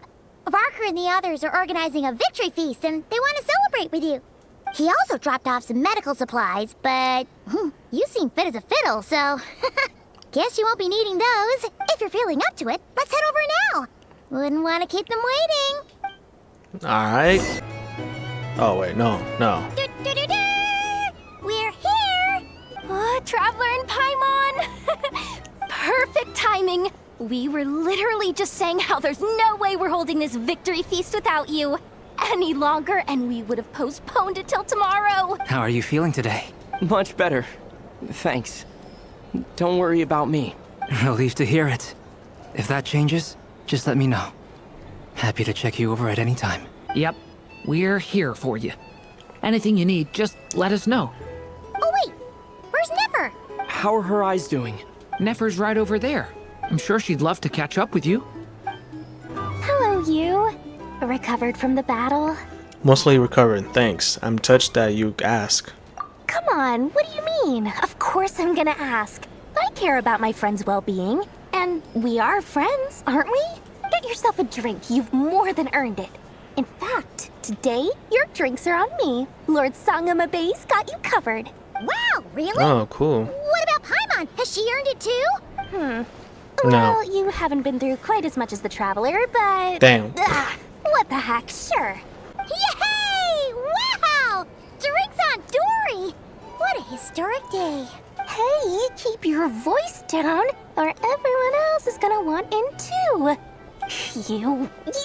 Have you heard anything I've been saying recently? Doing business in Nodcry has been an absolute nightmare. Oh. If I'm buying for everyone, Okay. Paimon will speak more quietly. Jeez. That's more like it. Don't you forget. Lord Sangama Bay doesn't just go around buying drinks for anyone and everyone. I thought of 1,000 ways to congratulate you, but now you're here, words are failing me. The honorary knight stuns them speechless once again. Well said. The honorary knight showed us all how it's done. The other knights tell me that Mondstadt was the first stop on your journey. All of us are truly delighted to count you as our friend. I'd like to thank you for supporting the Knights of Favonius, and also for helping us save Nodcry. Hey, don't mention it, Grandmaster. Nonsense. Of course I'm gonna mention it. This is more than just business. It's a relationship. And there can be no relationship without showing gratitude where it's due. I see you've recovered. You bet. Snooze his way to a full recovery. I'm doing much better. Thanks for checking on me. Glad to hear it. A healthy body is paramount. Nothing else in life is possible without it. So take it slow. You can't afford an injury. I'm so grateful that you decided to help us in the end. Paimon too. You really saved the day when you swooped in to open that gateway. I came to accept that although Rerir was my friend in the past, here and now, he was an enemy that must be defeated. Though I will never fully understand what happened between us, I could not let this crisis deepen any further. We fought a very necessary battle, and you played your part admirably. Thank you. I know it was hard, but you get through this. Yeah. And if you ever need to talk, just remember, we're always here. I'll do that. Never! Traveler, Paimon, are you recovering well? Much better, thanks to a good rest. You're looking well too. Turns out that moon chanter has some real talent after all. My eyes were mostly recovered after just a couple days' rest. I can actually open them again now. Yeah, but you gotta be careful. Lauma says not to strain your eyes while they're still healing. Yes, thank you. I'm well aware. Yehoda, could I borrow you for a moment? I could do with an extra pair of hands. Oh, sure. Coming. Did you hear that? I gotta go help Lauma for a second. You guys chat among yourselves. I'll grab us some drinks on the way back. Paimon, you still like 'em sweet? You bet. Make it extra sweet, because Paimon's earned it. Sure thing.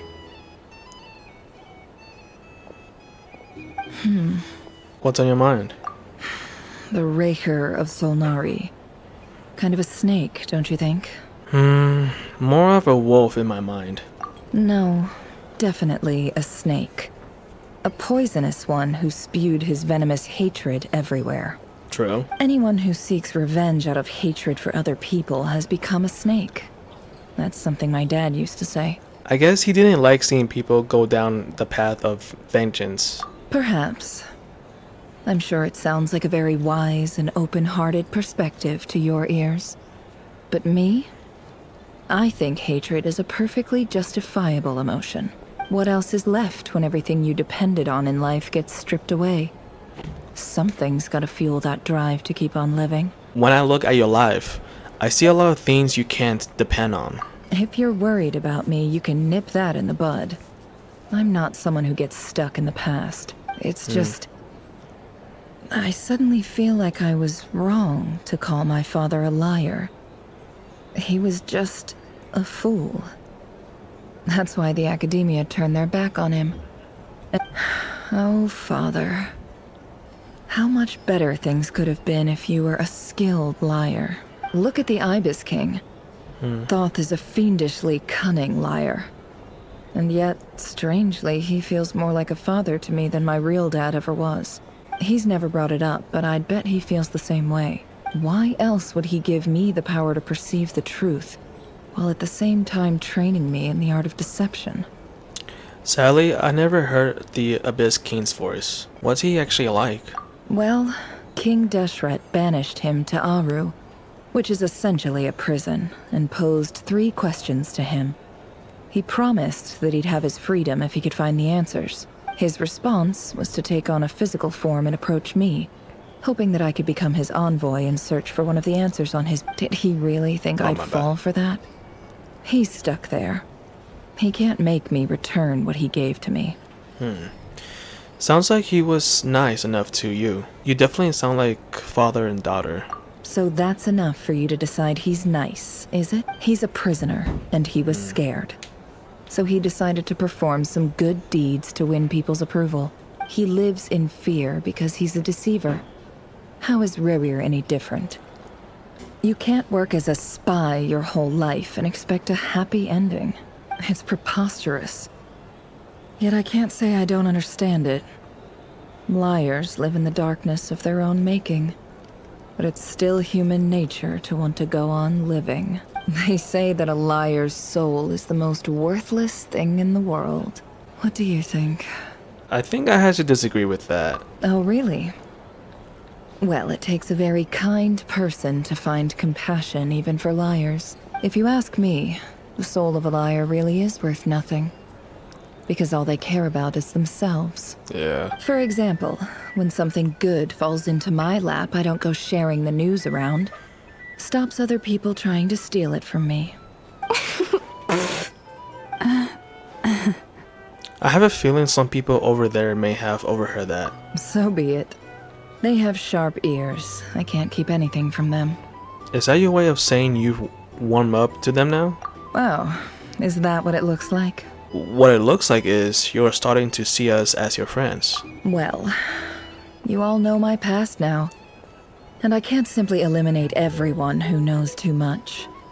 So I guess I just have to put up with you.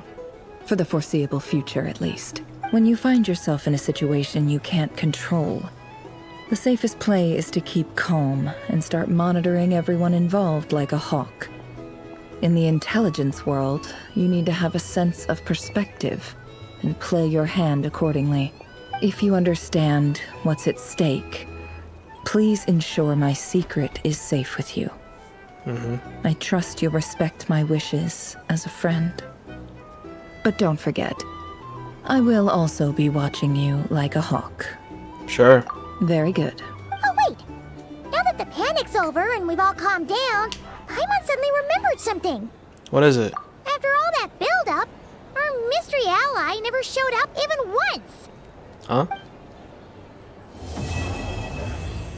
Mystery. Wait, what? Oh. Huh? Am I imagining things?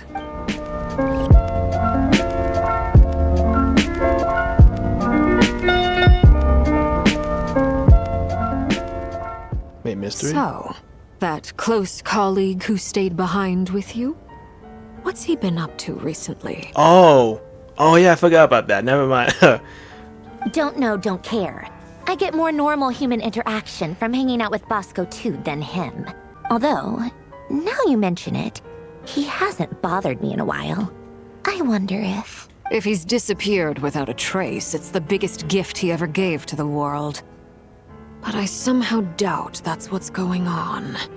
He won't lie low forever. So we'd better stay on guard. Who's he?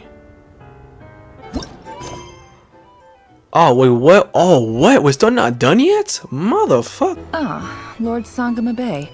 How lovely to see you. I must thank you for the device you provided. It was an enormous help. Would I be right in thinking that it was developed by the Academia? Why come and ask me when you clearly know already? I mostly came to thank you. That's more like it. A little gratitude goes a long way with Lord Sangama Bay. Play your cards right, and you might even stand a chance of becoming my long-term supplier. The chance to work with such a kind and charitable investor as yourself would be a great honor for the Curatorium. Huh? Charitable? Who said anything about charity? First I'm hearing about it. Let's see. The first plot of land you purchased in Nodcry, your desert interests, and... Stop! What do you think you're doing? Exposing my investment history! It's nothing to hide from. They're all perfectly legitimate investments. And some of the land you purchased was with the intent of building a sanctuary? Yes, I heard about that too. How did you... You're a curious case, Lord Sangama Bay. You don't like people finding out about your good deeds, do you? But I'm afraid no matter how hard you try to keep things under wraps, where there's a will, there's a way. You did it for Sumeru, didn't you? It was empty land that was gonna go to waste otherwise. I figured if I built something there, it might at least get some use in an emergency. Disasters are capricious things. They strike without any warning. I've lost family to a disaster before, and I don't want to lose any friends or business partners if I can help it. My elder sister used to dream of finding a sanctuary. Somewhere with plenty of food, water, and medicine. Where everyone could live happy lives. It was something I looked into, but after discussing things with the Dendro Archon, I decided on a more effective strategy. The tech people handled the tech, and Moneybags provided the Mora. It just made the most sense. It's a pity that so few people know the truth about you. Everyone says that you view everything in terms of Mora, and all you care about is growing your own wealth. So, what's the problem with that? Everyone wants to be rich. It's human nature. So yes, I love Mora, and it's nothing to be ashamed of. But surely you have dreams of your own beyond just making Mora. You don't get it, do you? My dream is to invest in other people's dreams. And, you know, make a nice little slice for myself along the way. Just thinking about it makes me happy. That sweet, sweet sound of Mora. Thank you. For the device? And the pendant. Oh, that. I was just returning a favor. Don't worry about it. Seems like we've both been away from home for a very long time. Yeah, and guess who's going back to Sumeru? You are. Woo! Yeah. So long that I barely remember what my family even looked like. That would be your mother, father, and sister? Yeah, though it's been years since my sister passed away. Oh. It's not like I want to forget them, obviously, but memory can be even more ruthless than the most calculating business person. Beyond a certain point, if something isn't helping you, it just gets rid of it. My sister can't help me now. Slowly but surely, her face is fading from my mind's eye. It's become a vague impression. Not everything will fade. When loved ones pass away, the beautiful memories are the ones that last the longest. Yeah, that's true. If you ask me, that's the one silver lining in all of it. Well, that, plus, I'm sure that life is much better now than it was back then. Oh, absolutely. I have tons of Mora, a big beautiful house, business is booming, and I'm as happy as can be. You've got a lot going for you too. boss of the Curatorium of Secrets? I'm sure there's plenty of mora to be made in that line of work. I appreciate the vote of confidence. How have you been holding up? Any adverse reactions? If you start to take a turn for the worse, make sure you tell me right away. You don't need to worry about me, Grandmaster. I'm fine. I mean, I barely did anything, so... Oh yeah, wait, hold up. Where's Scaramouche? Where's Scar at? Where's he at? Is he here in Not Cry too? What? You're too humble, young man. You played an indispensable role in the battle for Notcry. We can't thank you enough for your support. Sometimes, when people praise you, it's because you deserve it. The best thing is to accept it calmly and with grace. It's important to learn how to respond to words of admiration. Let's do a quick demonstration. Albedo, that was an incredible feat of alchemy. The pressure was on, but you worked flawlessly at lightning speed to get the job done. Thank you. I can't take all the credit, though. Durin played a big part in forming the alchemical array. See? Did you catch that? A masterclass in how to take a compliment. Okay, yeah. I did work pretty hard to help prepare for the battle. No point denying that. Hey, you guys! Seriously, great work everyone. You all outdid yourself. Hey, look who's bounced back. Looking good, Traveler. Seems like you've recovered. You won't need to take any more medication. Can I get you a drink? Huh? You know how to order at a bar now? You've sure learned a lot recently. Handling a drinks order is ridiculously simple compared to alchemy. Don't worry, I'll blend into society yet. Paimon believes it. You're clearly a fast learner, just like your brother. To be totally honest though, Paimon didn't quite follow all the details when you first explained the plan to us. Don't worry, that's completely understandable. Unless you're a student of alchemy, it's hard to grasp the principle and how the process works. To put it in the simplest terms, we saw how our enemy stole the power of Kuvaki. And that gave us the idea of stealing his power to turn it against him. When facing an enemy you have no hope of defeating, it's best not to engage them in battle. So, instead of looking for a way to overpower him, we decided to help Columbina get strong enough to at least stand up to him in a fight. For this to work, we had to analyze his modes of attack, confirm who his main target was, and make sure that he wouldn't go beyond the range of the alchemical array. For added security, we prepared a total of 4 arrays. But to mitigate the impact of the battle, we identified one location in particular as the ideal spot, which is where the confrontation took place. The alchemical array absorbed his abyssal power. Then Durin processed it to render it usable by Columbina. That power enabled her to do what would otherwise have been nigh on impossible. What surprised me was that Dainsleif actually agreed to join us. Given his history with Rerir, he had every right to sit this one out. But we're extremely grateful for the decision he made. Confronting a former friend in battle. That can't have been easy. It must have been a painful choice to make. But I'm sure that making a decision was far better for him than staying in limbo. Absolutely. He was torn between 2 paths, but in the end, he made his choice and stuck to it resolutely. He doesn't strike me as the sort of person who'd stay trapped in limbo for long. Anyway, however you cut it, everyone gave a stellar performance. And now, it's time to kick back and celebrate. Woo! Don't tell me there's still more. Oh my god, there's still more? That's the only reason you're here. What the fuck, bro? How long is this quest? What the fuck? Yes, I've thought a lot about it. And I've realized that you, me, and Arlecchino should be friends. I think this is very important. So I felt I had to come and tell you. Well, this is a new one. I'm so moved. I can't even hold my teacup. If that's all, you can leave now. Do you not want to be friends with me? Or is Come it on. that you prefer being co-workers? What is this, Columbina? Are you deliberately testing my patience threshold? Right now, my politeness module is active. But if you say another word, I swear I'll shut it down. If your politeness module was active, wouldn't you say the word please at some point? Colonia, please see Lady Columbina to the door. Will you still invite me to your next tea party? What? Yes. I think you will. Bye-bye, dear Sandrone. Oh my god, it's us. Catching up with a friend? Hope I'm not interrupting. Last time, the Wild Hunt escorted you out. Would you rather I handled it myself this time? We just wanted to, you know, see how you were doing now that it's all over. Why? Out of concern for my safety? I hope you didn't seriously think that the Rayhir of Solnari would be able to lay so much as a finger upon me, given how prepared I was. Mostly because you kind of helped us out, so we just wanted to check you were okay. Looks like all your robots are fixed, huh?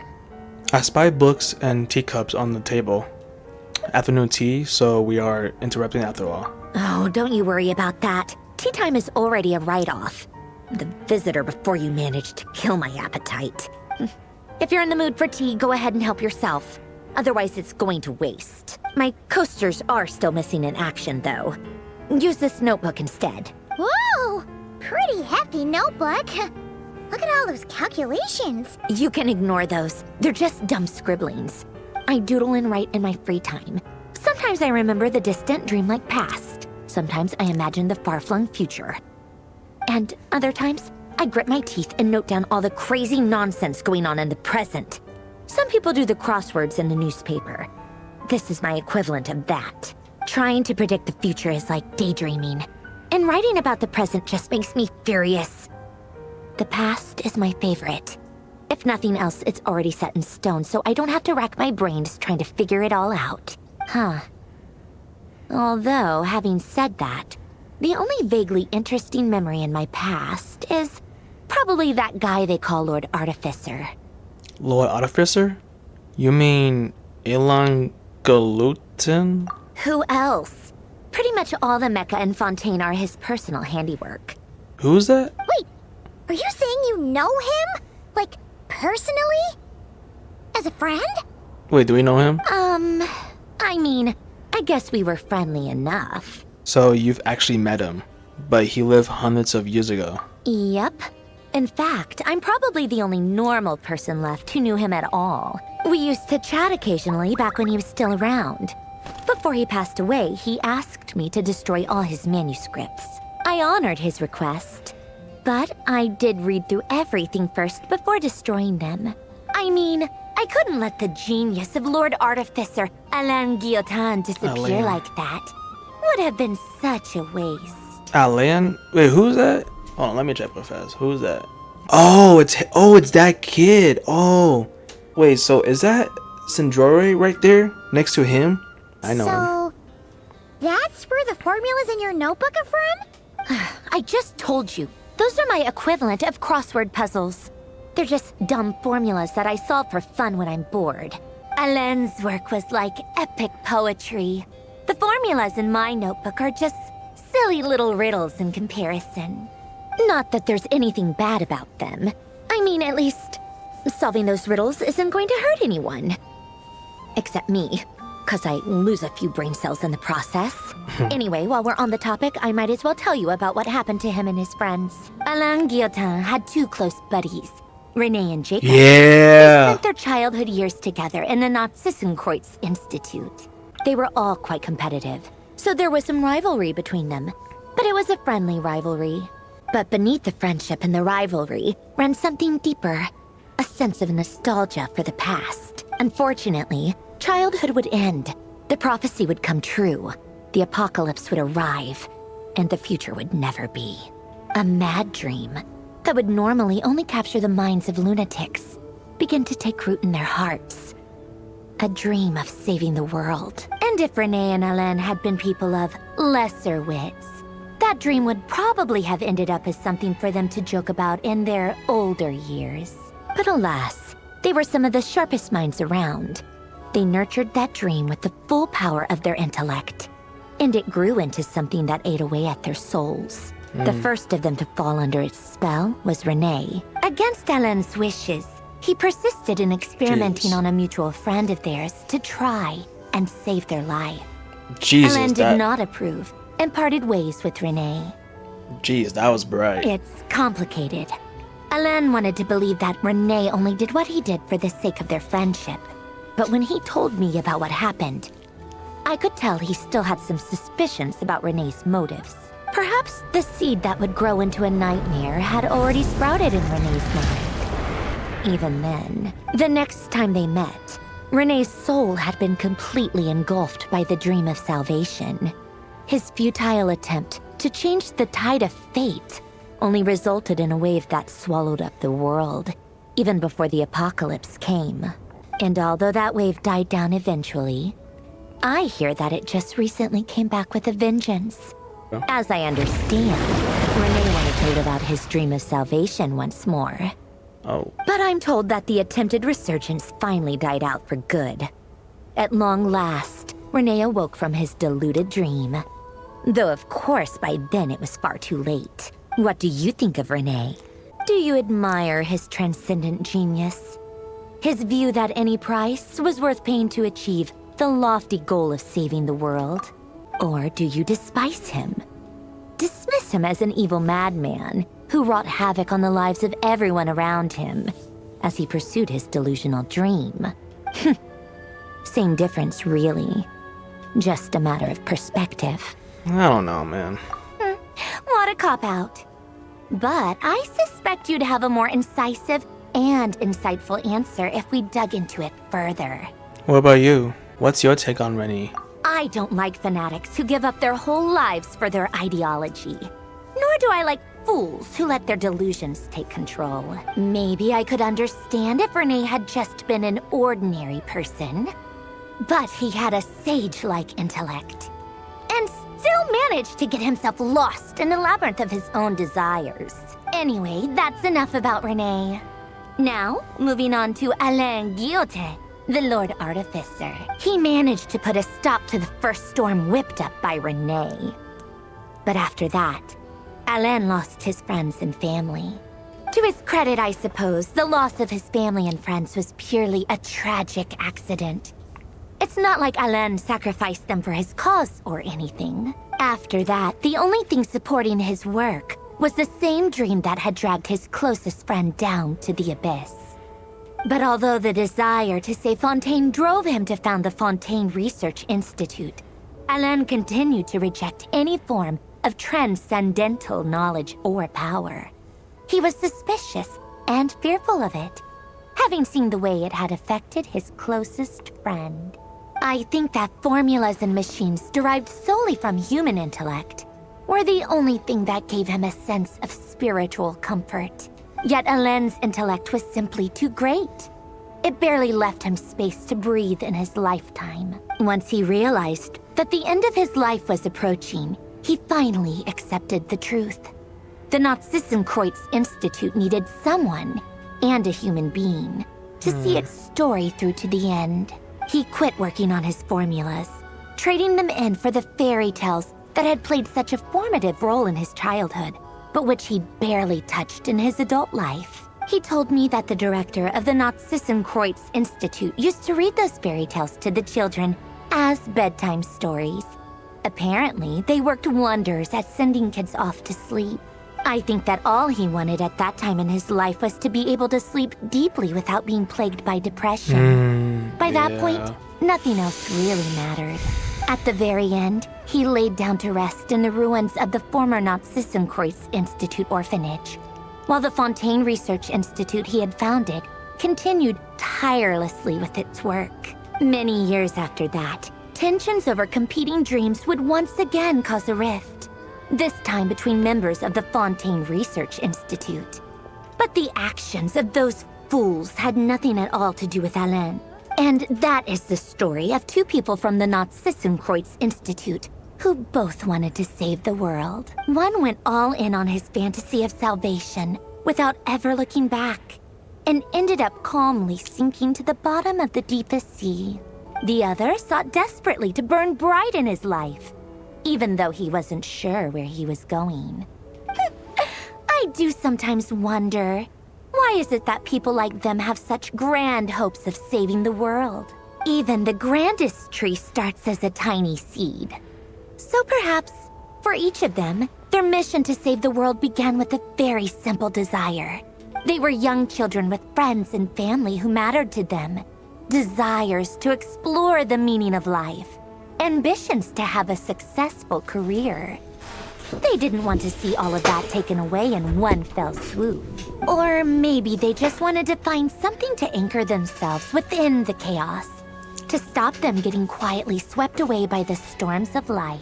But instead, the search for their own salvation took them down the rocky road laid out by fate. Do you think the desire to save oneself is enough of a justification to try and save the world? Yes, it's enough. The way you said that sounded just like Alain. I asked him the same question back when he was in his prime, putting all of his energy into his work. He gave the exact same answer as you did. No elaboration, just a quick short answer before getting right back to his work. He was always that way. All right, tea time's over. I owe Arlecchino a favor for telling me these stories. I'll have to bring a whole sack of gifts the next time I visit the House of the Hearth. I'm gonna go tinker with Polonia now. You guys can do whatever you want, as long as it doesn't involve interrupting me. Polonia, Okay. exit hibernation mode. Begin diagnostics. Please tell me we're over, please. Are we done? Are we done?